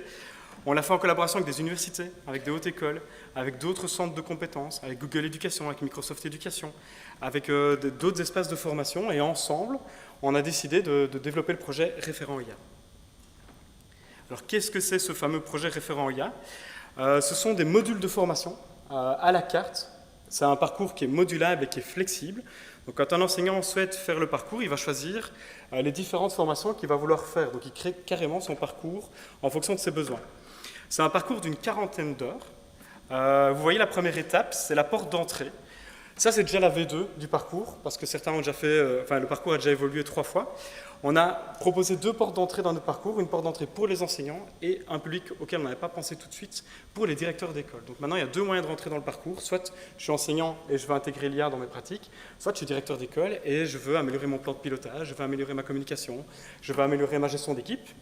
Ensuite, à l'étape 2, mais je vais y revenir par après, les enseignants peuvent spécialiser leur formation. Est-ce que je veux utiliser l'IA en tant que tuteur? Est-ce que je veux utiliser l'IA pour mieux évaluer? Est-ce que je veux utiliser l'IA pour être créatif? Est-ce que je veux utiliser l'IA, on en a parlé tout à l'heure, pour déjà apprendre à automatiser des tâches? Ça, c'est déjà un module un peu plus avancé. Et tout à la fin, on reprend ces personnes-là et on revit un module où on va penser sur sa posture. Qu'est-ce que l'IA va changer? Comment ensemble on va pouvoir l'utiliser? Donc on a vraiment 3 étapes. La première, j'explore, je rentre dans le parcours, je me spécialise et puis je deviens référent IA. Globalement, 40 heures de formation, même si certains en font davantage. Donc, je vous ai parlé de la première étape et j'avais envie de vous montrer un peu quelques exemples. La première chose qu'on fait, et ça a été expliqué dans les deux présentations précédentes, c'est que tout d'abord, on rassure les enseignants. L'IA ne va pas les remplacer, et on a pu en parler juste avant. L'IA, c'est une discipline. Et d'ailleurs, on met intelligence artificielle au pluriel parce qu'il existe différents types d'IA. C'est une discipline qui va essayer d'imiter les comportements humains, mais qui ne va pas le faire avec la même réflexion qu'un être humain, qui ne va pas le faire avec les mêmes capacités de créativité. J'étais content de voir la pensée créative en troisième lieu. Bien que, ici je voulais vous poser la question, c'est un petit jeu qu'on fait en formation. Une des images parmi les 4 a été générée par l'IA. Qui pense que... ce sont des icebergs, c'était le thème de l'iceberg. Qui pense que c'est la première? Qui pense que c'est la deuxième? Oula. Qui pense que c'est la troisième? Et qui pense que c'est la quatrième? Alors ici dans le jeu, c'était la troisième. Donc bravo à nos champions de détection de l'image, détection de l'IA, mais on se rend compte que l'IA évolue très très vite et ça devient très difficile à l'heure d'aujourd'hui de voir si une image était produite par l'IA ou si un texte a été produit par l'IA. D'ailleurs, les outils de plagiat ne fonctionnent pas à 100% et ne fonctionnent pas toujours très bien et c'est encore quelque chose qui est fort en question dans notre parcours. Alors on va apprendre que l'IA, pour un enseignant, va pouvoir l'aider à concevoir, coacher, adapter et évaluer. Je vais vous montrer quelques exemples. En termes de conception, l'IA va permettre à un enseignant de créer un plan de cours, de planifier l'organisation de son semestre, d'élaborer des fiches de travail, de concevoir des définitions, de générer des slides, de lui amener des idées d'activités, de gérer les horaires et les répartitions de salles. Et dans la présentation précédente, pour moi, ça se relie au fait que en faisant ça, l'enseignant va gagner énormément de temps qu'il va pouvoir réinjecter à autre chose, à accompagner les élèves à besoins spécifiques ou penser sa pédagogie autrement. Donc ici, il va pouvoir, sur son temps de travail, vraiment gagner du temps pour l'injecter ailleurs. De plus en plus, et on ne l'avait pas prévu au début de notre parcours, c'est devenu un module très important dans la victoire du parcours, on peut utiliser l'IA pour coacher, on peut utiliser l'IA pour proposer du tutorat, pour générer des exercices qui sont à des niveaux différents, on peut générer l'IA pour produire des feedbacks sur des productions, on peut demander à ChatGPT d'analyser une production d'un élève et de donner des conseils pour l'améliorer en fonction de ses difficultés, par exemple. On peut adapter, ça aussi je fais le lien, on peut personnaliser l'apprentissage en fonction des réponses, on peut générer des définitions différentes. Si vous avez déjà utilisé le mode Canva dans ChatGPT, c'est un mode qui est apparu, il y a un petit truc pour les enseignants, on peut par exemple lui demander de générer le texte si la destination d'enfants de maternelle ou du supérieur. On a une petite jauge comme ça qui permet d'adapter le texte en fonction du public qu'on a. Pour un enseignant, c'est super important. Moi, j'ai enseigné dans une classe de la première à la 6e année. J'avais des élèves de la première à la 6e, à une école rurale. Si j'avais eu ChatGPT me permettant de faire 6 textes nivelés différents en fonction du public que j'avais, j'aurais gagné énormément de temps et ça m'aurait grandement aidé. La question de l'évaluation est une question qui est très très importante. Est-ce qu'on peut encore évaluer de la même manière un travail qui a été fait par un élève au niveau de l'IA? Donc toutes ces questions en lien avec l'évaluation sont très importantes aussi. Mais par contre, l'évaluation l'IA va aider l'enseignant aussi à améliorer son évaluation. Elle peut créer des grilles critériées par rapport à une consigne qui a été donnée, il peut fournir un feedback, il peut prendre en style les styles de questions et les améliorer. Donc le point de l'évaluation est très important. Alors des IA, il y en a beaucoup dans l'enseignement. Il y a des IA généralistes qui n'ont peut-être pas été prévues au départ pour l'enseignement, mais qui s'y retrouvent. Je ne sais pas si vous connaissez toutes ces icônes, mais on retrouve ChatGPT, Copilot, Claude, Gemini, LM Studio, qui permet d'avoir une IA qu'on installe en local sur son ordinateur. Certains enseignants font attention aux données qu'ils vont injecter et préfèrent travailler en local. Et VitaScience, je vous le présenterai par après parce que c'est un petit coup de cœur. Alors la première chose qu'on fait, c'est comparer les forces et les faiblesses des IA. On apprend à l'enseignant de l'utiliser quand on sait que ça va amener une plus-value. On les accompagne à faire attention aux biais, aux hallucinations, parce qu'une IA, quand elle ne sait pas, elle peut inventer des informations. Donc pour un enseignant, il faut toujours faire attention et vérifier ses données, mais c'est valable pour tout citoyen dans tout contexte. N'utilisez pas ce que l'IA a produit pour quelque chose d'important sans avoir vérifié l'information. Et on apprend aussi aux enseignants, aujourd'hui, on a évolué, ça fait déjà 1 an, à utiliser les IA en fonction de ses besoins et de ses valeurs. Alors, un des premiers outils qu'on conseille, c'est un site internet qui s'appelle Framamia, qui va expliquer tout l'impact écologique, le cadre éthique, les conseils juridiques. Et tout à la fin de cette source, je ne sais pas si les liens vous seront partagés, j'espère, on a toute une série de questions qui permettent à un enseignant déjà de choisir quelle IA il va utiliser. Est-ce que l'outil est transparent? Est-ce qu'il fonctionne sur ma machine locale? Qui est derrière l'outil? À qui appartient l'outil? Qu'est-ce qu'il fait avec mes données, etc. Donc on est déjà dans une optique où on va vraiment apprendre à l'enseignant à faire attention en fonction de ce qu'il va faire. Et puis après, on a des IA spécialisées. On a des tonnes d'IA spécialisées qui sont utiles pour l'enseignant. On a Suno qui permet de générer des musiques. Hugging Face qui permet de créer des chatbots personnalisés, NotebookLM, je vais vous le montrer tout à l'heure, Napkin qui fait des graphiques, Gamma qui fait mes présentations, QuizWizard qui va faire mes quiz, et Magic School, je vais vous le montrer ici tout de suite aussi. Magic School, c'est un des outils qu'on conseille aux enseignants qui veulent démarrer. On a parlé de prompt. Prompt, c'est les demandes qu'on doit formuler à l'IA. Il y a de l'entraînement, il y a de l'art, etc. Magic School, il permet à un enseignant qui ne sait pas prompter d'avoir des résultats. Donc ici, c'est toute une boîte à outils que l'enseignant va pouvoir utiliser. Il va pouvoir... Il clique, et puis un petit formulaire, et il y a une réponse. Il va pouvoir réécrire un texte, il va pouvoir avoir un plan de leçon, il va pouvoir avoir un commentaire de bulletin. Donc, par exemple, il va expliquer ce que l'enfant a fait, etc. Il va générer son commentaire de bulletin de manière bienveillante, s'il veut que ce soit de manière bienveillante. Ça va répondre à ses emails professionnels. Parfois, des enseignants ont encore du mal à répondre aux parents, ils en ont un peu peur, etc. Il va répondre aux mails pour lui. Donc, c'est toute une boîte à outils, je crois qu'il y a plus ou moins 100 outils dedans, que l'enseignant va pouvoir déjà utiliser et qui est boosté à l'IA. Bonjour à toutes et à tous. Et encore une dernière nouveauté dans NotebookLM. Je ne savais pas qu'elle a démarré. NotebookLM, je ne sais pas si vous connaissez. En tout cas, vous pouvez l'utiliser en tant que citoyen avec un compte Gmail et c'est entièrement gratuit. La première utilisation de NotebookLM, c'est que c'est une IA où vous allez pouvoir venir injecter ici une cinquantaine de PDF ici sur le côté gauche. Donc, par exemple, pour un enseignant ou un directeur d'école, je vais prendre un exemple de directeur d'école, il a 50 circulaires, il a une question. Il va venir mettre toutes ces 50 circulaires ici. Il va poser la question à l'IA, et l'IA va répondre à sa question sans aller sur Internet et en lui référant à quel endroit il a trouvé la réponse. Donc quand on a 50 circulaires, ou alors pour un enseignant, on a 50 référentiels, on a le référentiel de sciences, le référentiel de maths, le référentiel de français. On pourrait mettre tout le référentiel là-dedans et lui dire, imagine-moi une leçon qui travaille telle compétence, etc. Et en plus, il va les cibler dans les PDF, l'endroit où qu'il a utilisé pour générer sa réponse. Et ici, cette petite vidéo-là, je voulais vous la montrer parce que...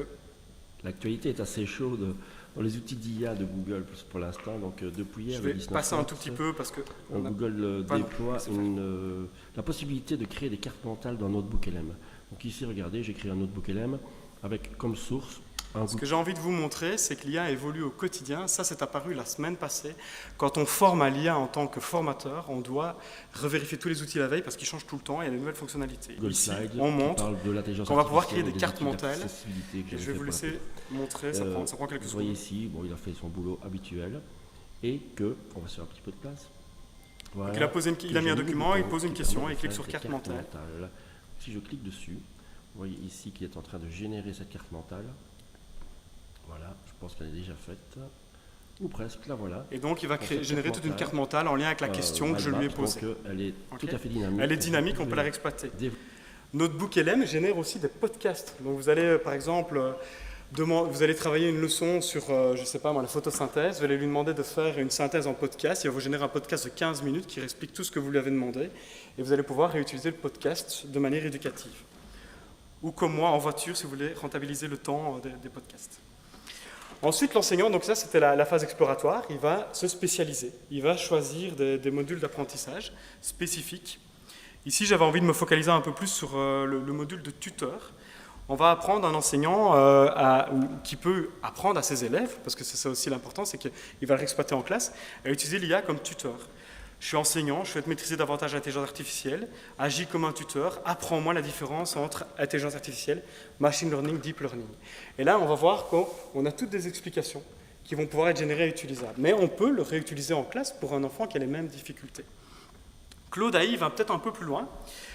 Il permet, par exemple, ici je vais vous lire le petit prompt que j'ai mis, je vais poser plus ou moins la même question, mais je lui dis génère-moi une web app pour que je puisse m'entraîner à savoir ce que c'est que le deep learning, le machine learning ou l'intelligence artificielle. Et les IA génératives d'aujourd'hui sont capables de vous créer un jeu comme celui-ci, où vous allez devoir sélectionner votre réponse et il va vous donner un feedback si vous êtes trompé. Ça prend 15 secondes, un prompt, j'ai un jeu, j'ai un lien, je peux même le partager à mes élèves, directement. On fait très attention au cadre éthique, écologique et juridique. On a parlé beaucoup d'éthique, on a parlé beaucoup de juridique. Tant mieux, j'ai pris un exemple sur l'écologie. Il y a des outils comme Comparia qui vous proposent de faire un prompt et il va vous proposer une réponse et une deuxième réponse. Vous allez sélectionner la réponse que vous préférez et il va vous expliquer l'impact écologique de la réponse que vous avez choisie. Donc ça, on montre aux enseignants qu'il y a aussi un impact écologique. Si j'avais choisi par exemple d'utiliser le langage Alibaba ici, ben, j'aurais consommé 2 grammes de CO2 et c'est l'équivalent de 3 minutes sur YouTube. Si j'avais choisi cette réponse-ci, je suis à 9 grammes de CO2 et 16 minutes sur YouTube. Donc on apprend aussi aux enseignants à utiliser l'IA quand ils en ont besoin et quand ils ne savent pas faire autrement, d'un point de vue écologique. On parlait de robots tout à l'heure, on apprend déjà aux élèves à programmer des IA et les intégrer aussi dans des robots ou dans des caméras. Ici, c'est un exemple de ce qu'on a fait avec des élèves du secondaire spécialisé. Ils avaient un projet pour améliorer la détection des coraux.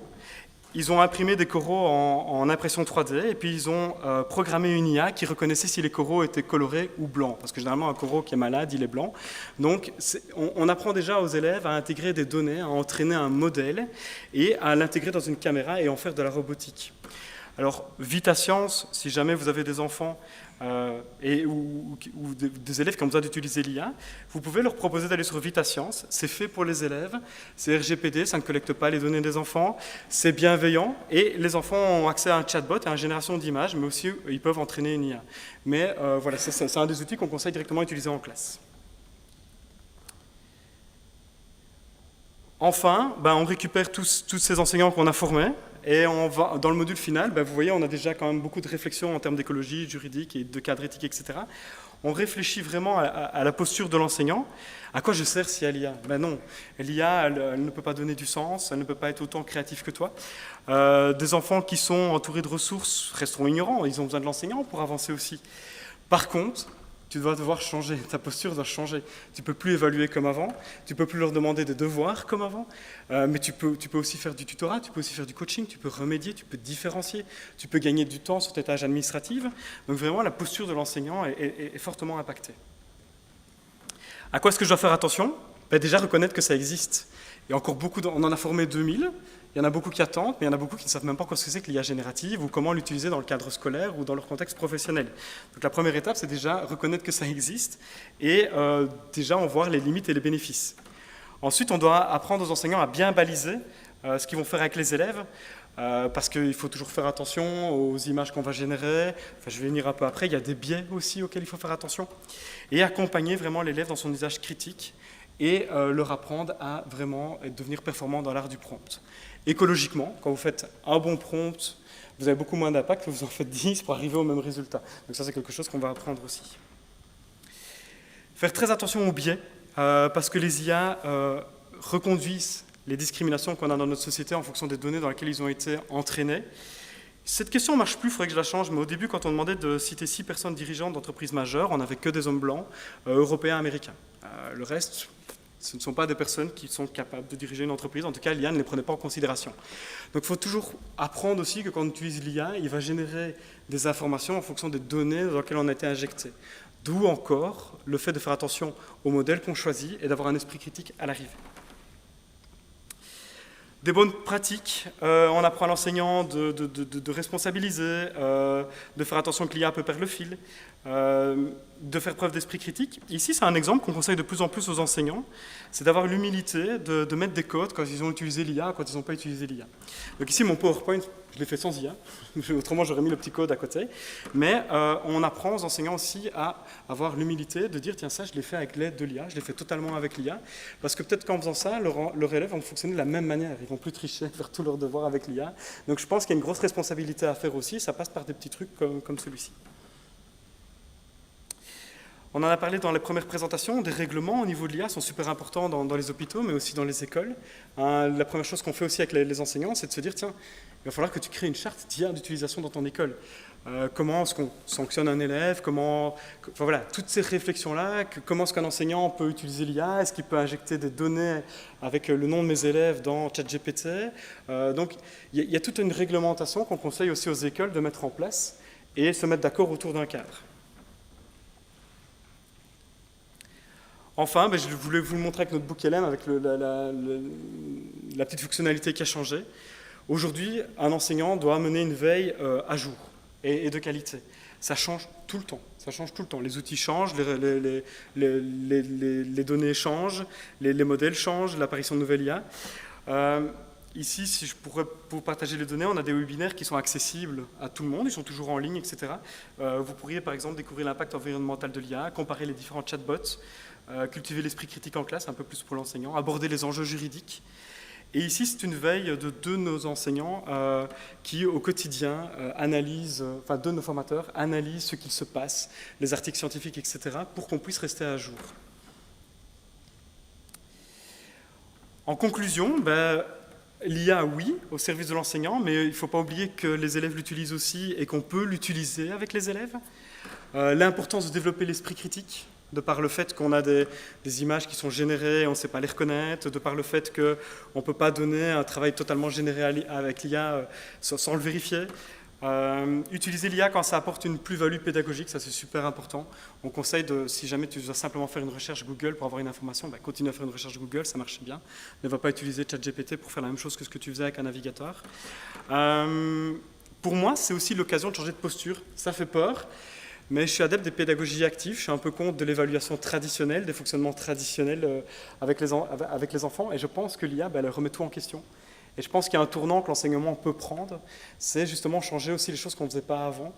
Moi, je suis contre l'enseignant qui barre en rouge ou qui marque un commentaire négatif sur une feuille de papier ou qui va analyser un devoir 15 jours après parce qu'il n'y a pas le temps de corriger. Enfin, toutes des choses qui sont en lien à la pédagogie traditionnelle, je pense que l'IA le remet justement en question et il y a un tournant à prendre.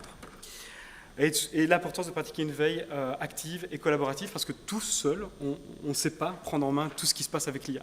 Il faut le faire ensemble. D'où cette idée des référents IA qu'on essaie de mettre en communauté pour qu'ils puissent agir en communauté face à cette émergence qui prend beaucoup de place dans l'éducation. Voilà, j'ai terminé. Je tenais à vous remercier pour votre attention. J'espère que ça a répondu à votre demande. Merci Monsieur Ponsard pour cette présentation très instructive. Évidemment, l'ensemble des présentations vous seront renvoyées par mail, ainsi que le lien de rediffusion du colloque de ce soir. Donc vous aurez accès à toutes les informations qui ont été données par nos invités, que je remercie encore une fois.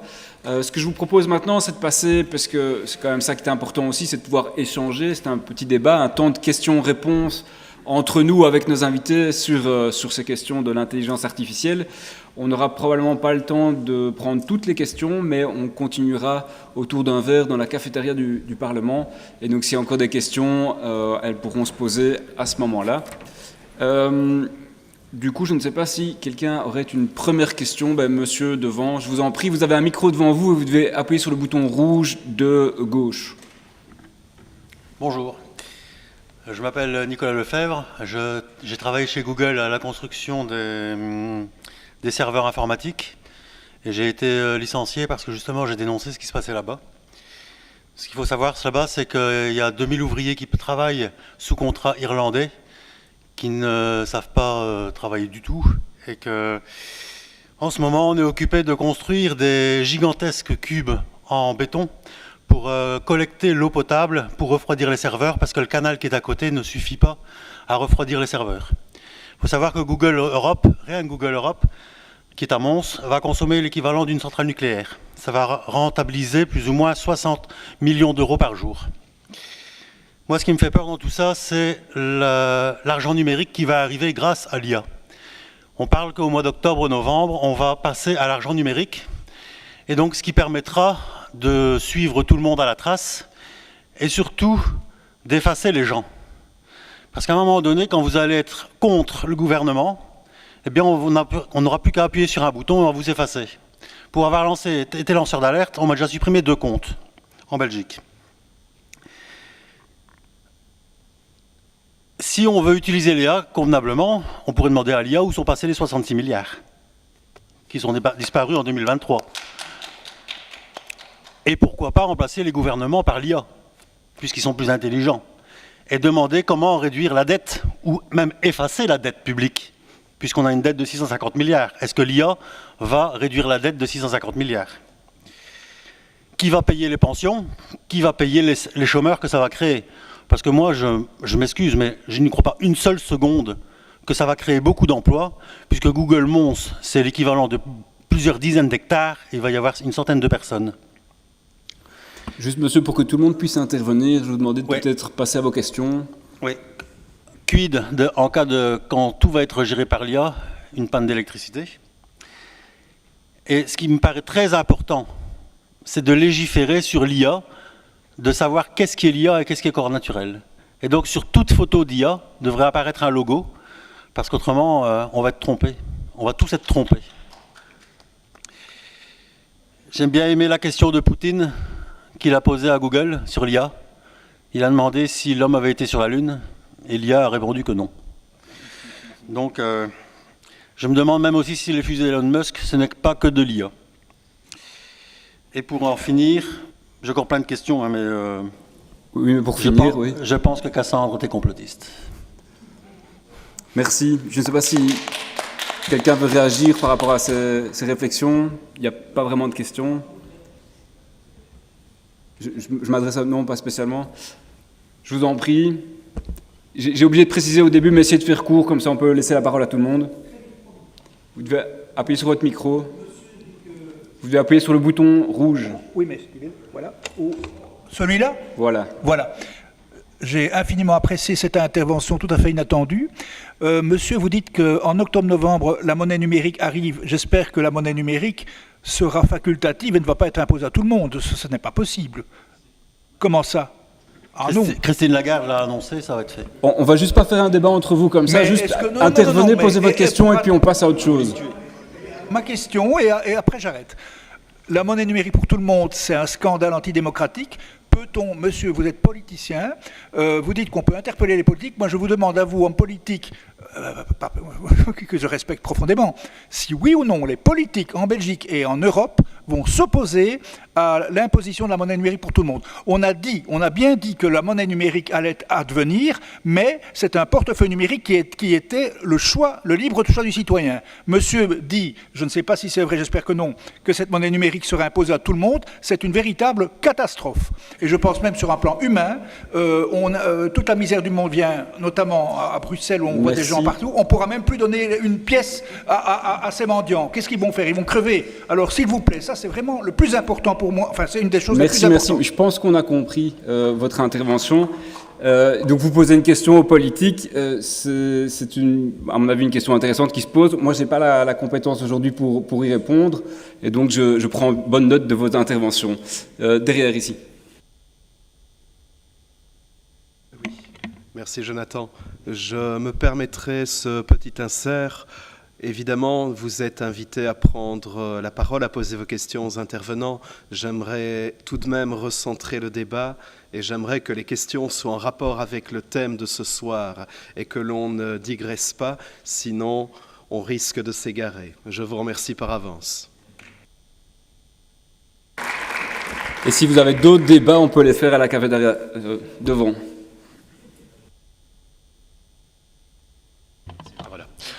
Bonsoir à toutes et à tous. Merci aux intervenants pour leurs exposés. Ma question sera sur le sujet du coup. Je pense principalement pour monsieur en ce qui concerne la formation, etc. Ça concerne le domaine juridique. Enfin, l'emploi. Voilà. Le domaine juridique, vous parliez des emplois juridiques. Est-ce que vous pouvez préciser un peu si vous avez plus d'informations? Merci. Vous êtes dans le secteur, apparemment, du juridique.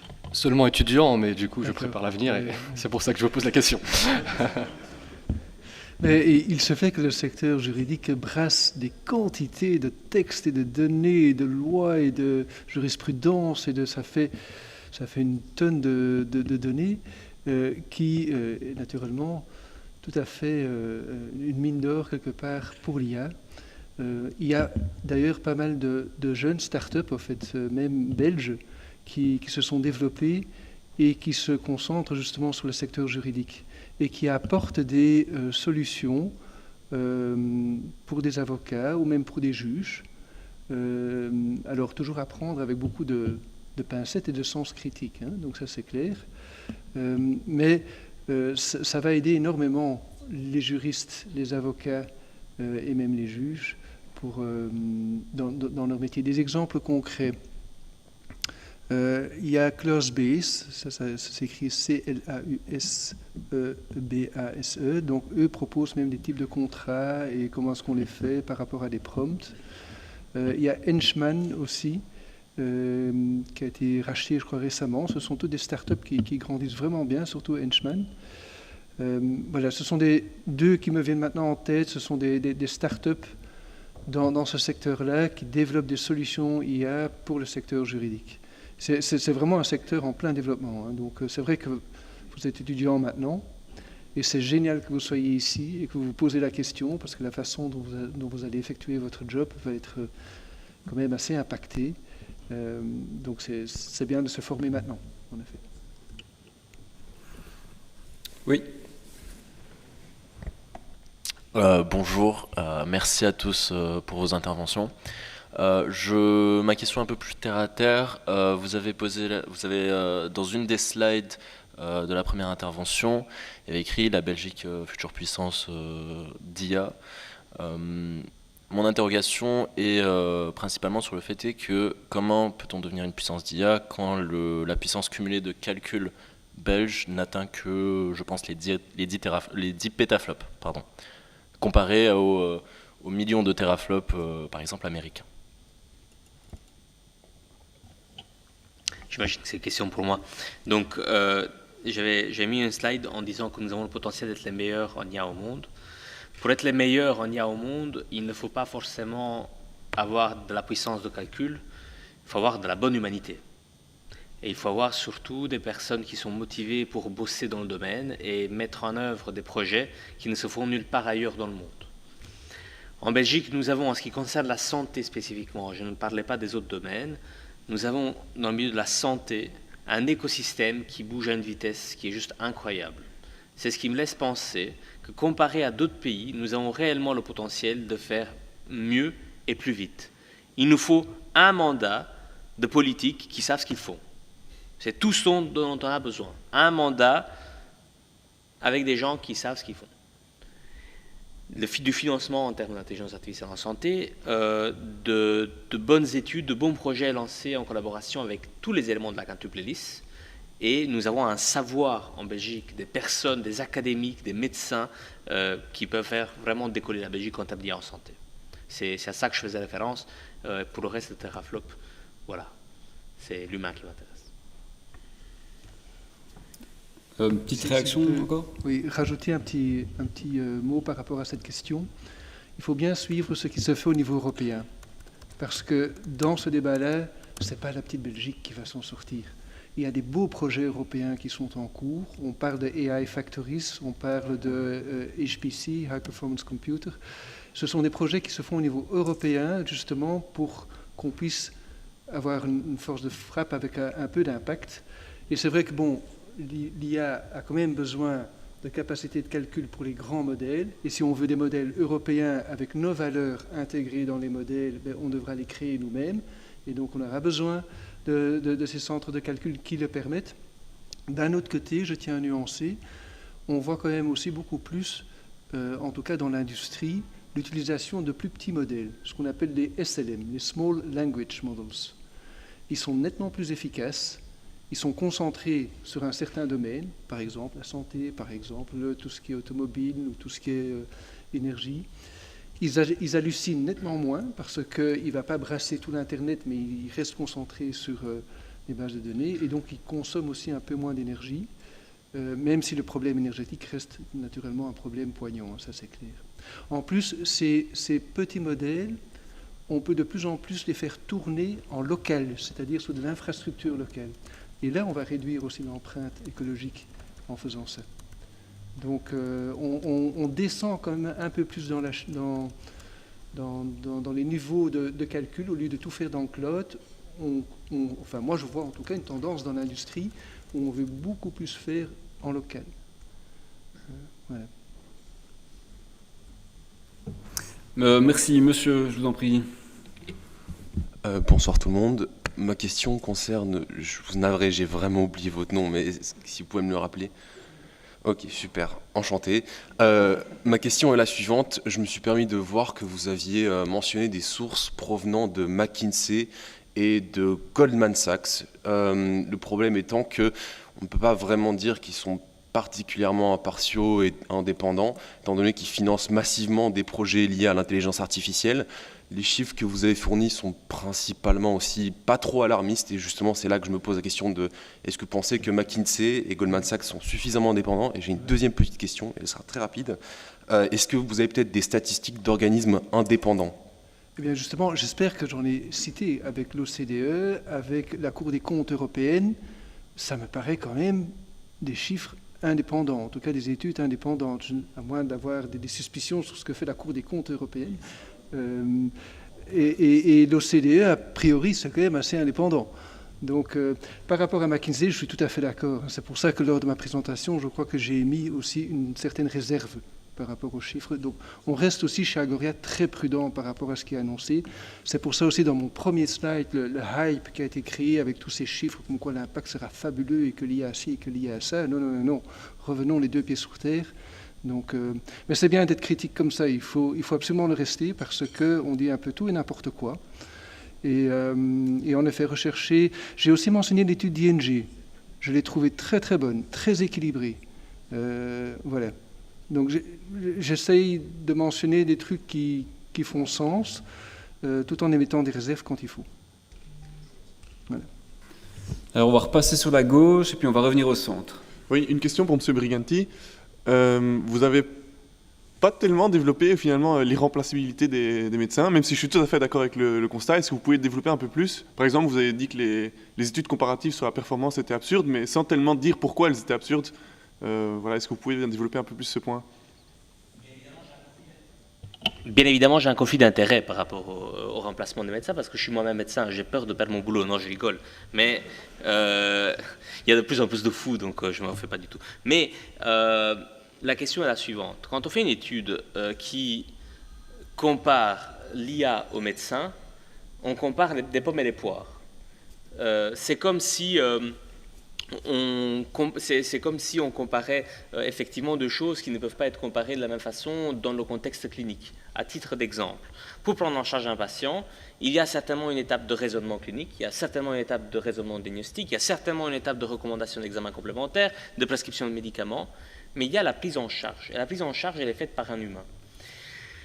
Ces études n'ont pas de sens parce que probablement que les personnes qui ont fait ces études ont oublié que dans les années 2000, enfin moi je ne m'en rappelle pas, j'avais 6 ans, mais apparemment dans les années 2000, on a essayé de remplacer les médecins par des systèmes de décision clinique. C'était des premières esquisses d'intelligence artificielle qui ne bénéficiaient pas du même pouvoir computationnel qu'on a aujourd'hui, mais tout de même, les algorithmes étaient déjà les mêmes. Qu'est-ce qui se passe? Ça a foiré complètement. Mais pourquoi? Parce que le patient, en fait, il allait dans une espèce de cabine, il mettait ses symptômes, il recevait un papier qui sortait de l'imprimante, et voilà, félicitations, vous avez un cancer, et débrouillez-vous maintenant. De même, pour ceux qui sont impliqués dans la gestion hospitalière, en tout cas la gestion de soins, on se rend compte qu'il y a une grosse composante qui sort du simple avis technique. Et ce que nous faisons d'un point de vue de soins de santé, c'est très très hautement technique, oui, mais c'est aussi très très hautement humain, la prise en charge de ce que vous avez dans les hôpitaux. La plupart des consultations en médecine générale, par exemple, oui, effectivement, c'est des maladies sévères, mais aussi, vous allez avoir des problématiques profondément sociales, des choses que l'IA ne peut pas prendre en charge. Donc, l'IA ne peut pas remplacer le médecin parce que c'est, encore une fois, l'IA peut être très bonne en médecine si on la soumet à un examen médical de type QCM, elle va très très bien réussir. Mais moi, à mon boulot, je ne fais pas que répondre à des QCM toute la journée sur les patients. Je prends en charge les gens et je les soigne. Donc oui, l'IA comme outil pour soutenir le médecin, mais quelqu'un qui pense que l'IA va remplacer le médecin n'a juste jamais mis un pied dans un hôpital, quoi. C'est juste simple, ça. Merci. Mais si on fait l'avocat du diable, on pourrait juste dire que alors, les modèles sont beaucoup plus efficaces que les années 2000, et alors on pourrait dire qu'il n'y aurait plus que des infirmiers dans le long terme et que la partie diagnostique est prise en charge par l'IA.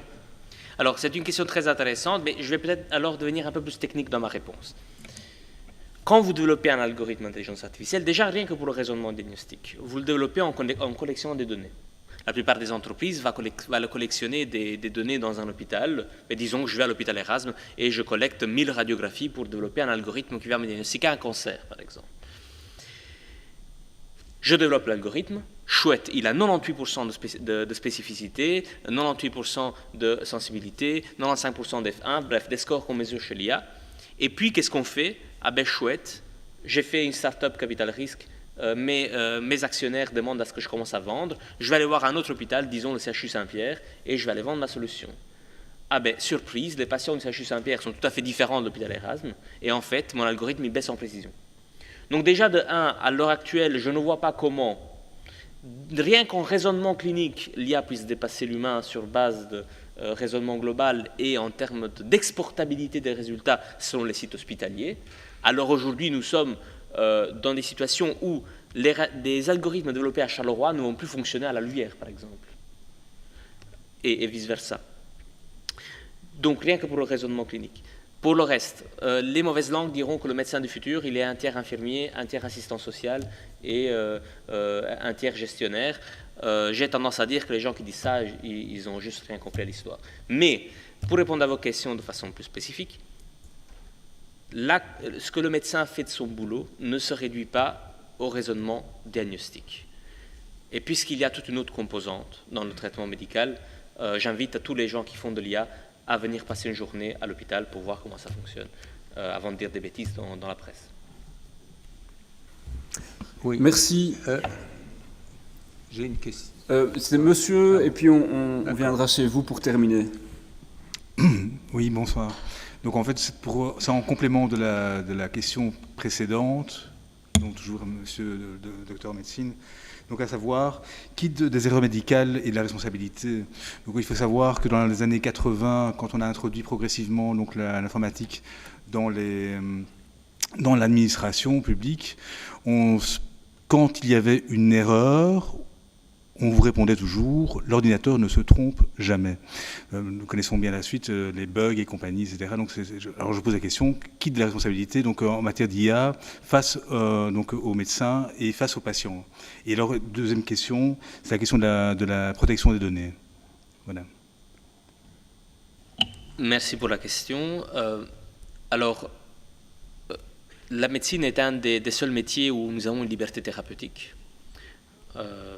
Un autre exemple est clairement celui du juge, qui est capable d'avoir une liberté sur la décision que l'on prend. L'IA met clairement à mal cela, puisque du moment où on montre de façon répétée que le raisonnement diagnostique d'une intelligence artificielle est supérieur à celui d'un clinicien, alors dans certaines erreurs médicales, on pourrait venir dire, par exemple, avez-vous suivi l'avis de l'intelligence artificielle? Et si oui, et que l'IA s'est trompée, et sinon, et que l'IA avait raison, qu'est-ce qui se passe? Alors, c'est des débats que l'on aborde de façon très philosophique, mais aussi de façon très pratique avec des spécialistes du domaine. À l'heure actuelle, il est clair, selon la loi sur l'intelligence artificielle, que le médecin reste responsable de ce qu'il fait. Et tant que le médecin reste responsable de ce qu'il fait, l'IA ne fournit qu'un avis, elle ne peut pas prendre la décision à la place du médecin. Mais on peut se poser la question de savoir combien de mandats politiques nous sommes à distance d'une position qui pourrait être celle que le médecin est obligé de suivre l'avis diagnostique qui est fourni par l'intelligence artificielle. On voit ce qui est en train de se passer actuellement aux États-Unis. Moi, je me dis que nous sommes toujours à un mauvais mandat de distance de ce genre de mauvaises décisions. Il faut toujours rester vigilant. Le médecin doit garder sa liberté thérapeutique et assumer les conséquences de quand il fait les erreurs médicales. Il me semble que nous n'avons aucune autre issue à cela. En ce qui concerne la protection des données, il y a question de souveraineté. Où est-ce qu'on héberge les données pour l'intelligence artificielle médicale? Et les pays où les données transitent, qu'adoptent-ils comme mesures juridiques pour protéger les données qui sont produites en Europe? Bien que la plupart des géants aient des data centers en Europe, on a entendu tout à l'heure par des intervenants, mais la question est, ces intervenants restent pour la plupart majoritairement américains, et donc soumis à la législation américaine qui veut qu'en extrême urgence, un juge pourrait demander à l'entreprise de dévoiler les données d'une certaine personne.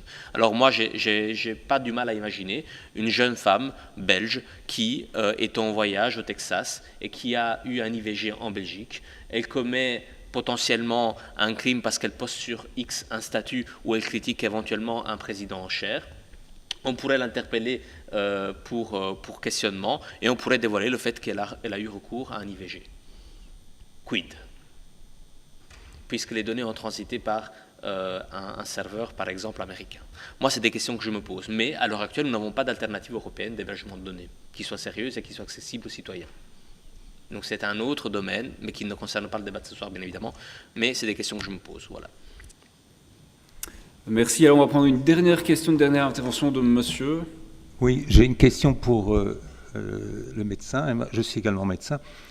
Pour l'utilisation de... je suis d'accord avec vous et je suis aussi contre dans certains domaines de l'utilisation de l'intelligence artificielle, comme par exemple l'interprétation d'un examen après un ECG.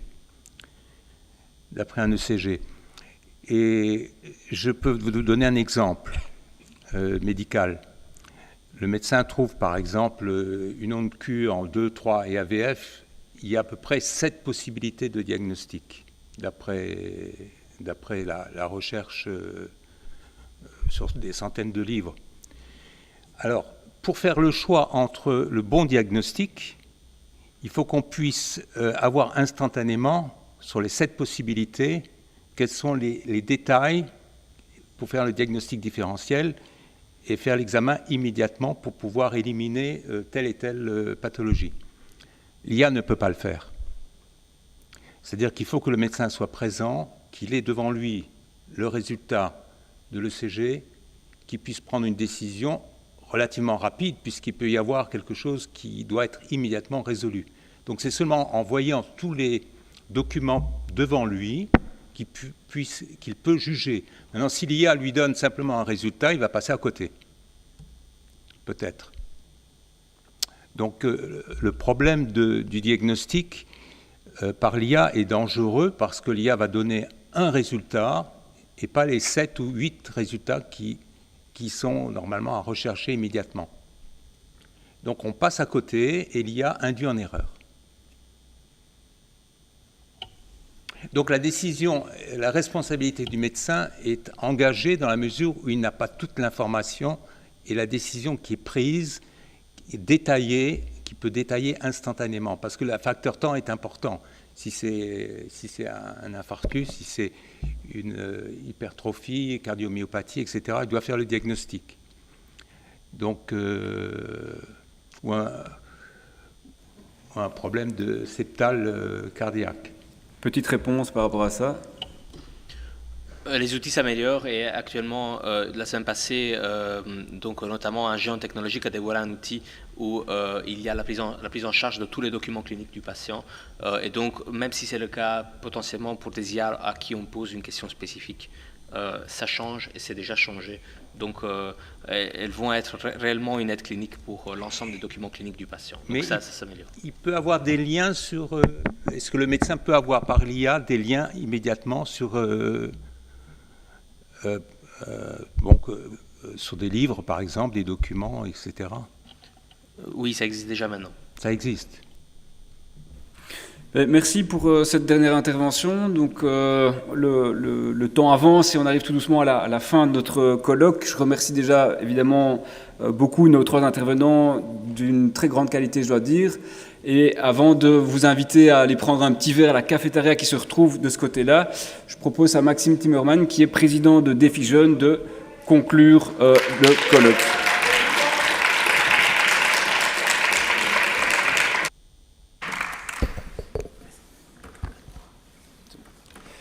Tout d'abord, je voudrais remercier notre intervenant, nom de Défi Jeunes, pour la qualité de vos interventions et pour la qualité de vos réponses. Je trouve que vraiment vous avez pu nous aider à aborder en fait cette thématique avec la nuance et pouvoir un peu éliminer un peu les opportunités et les défis qui sont liés en fait à l'intelligence artificielle.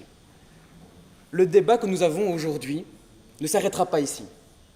C'est un débat qui est continuel et qui va évoluer avec notre société. L'humanité évolue, la technologie aussi. Ce qui hier était qu'un simple concept est aujourd'hui une réalité qui façonne notre quotidien. L'IA doit être une collaboration intelligente avec l'humanité, avec notre société, et surtout avec les différents domaines que vous avez pu citer. Si nous voulons aujourd'hui avoir une collaboration intelligente, nous devons façonner l'IA avec, en tout cas, une certaine responsabilité, et surtout avec vigilance. Elle doit dépendre de la façon dont nous la concevons, dont nous la régulons. Comme je l'ai dit, la discussion ne s'arrêtera pas ici, mais surtout que j'espère que le débat qu'il y a eu aujourd'hui pourra vraiment, en tout cas, susciter l'intérêt commun par rapport à son utilisation. Mais nous ne devons pas être naïfs. Il n'y a pas une, mais 10 guerres à rattraper. Nous devons justement l'utiliser avec intelligence et nous devons justement investir intelligemment sans la sous-estimer ni la surestimer. Merci beaucoup.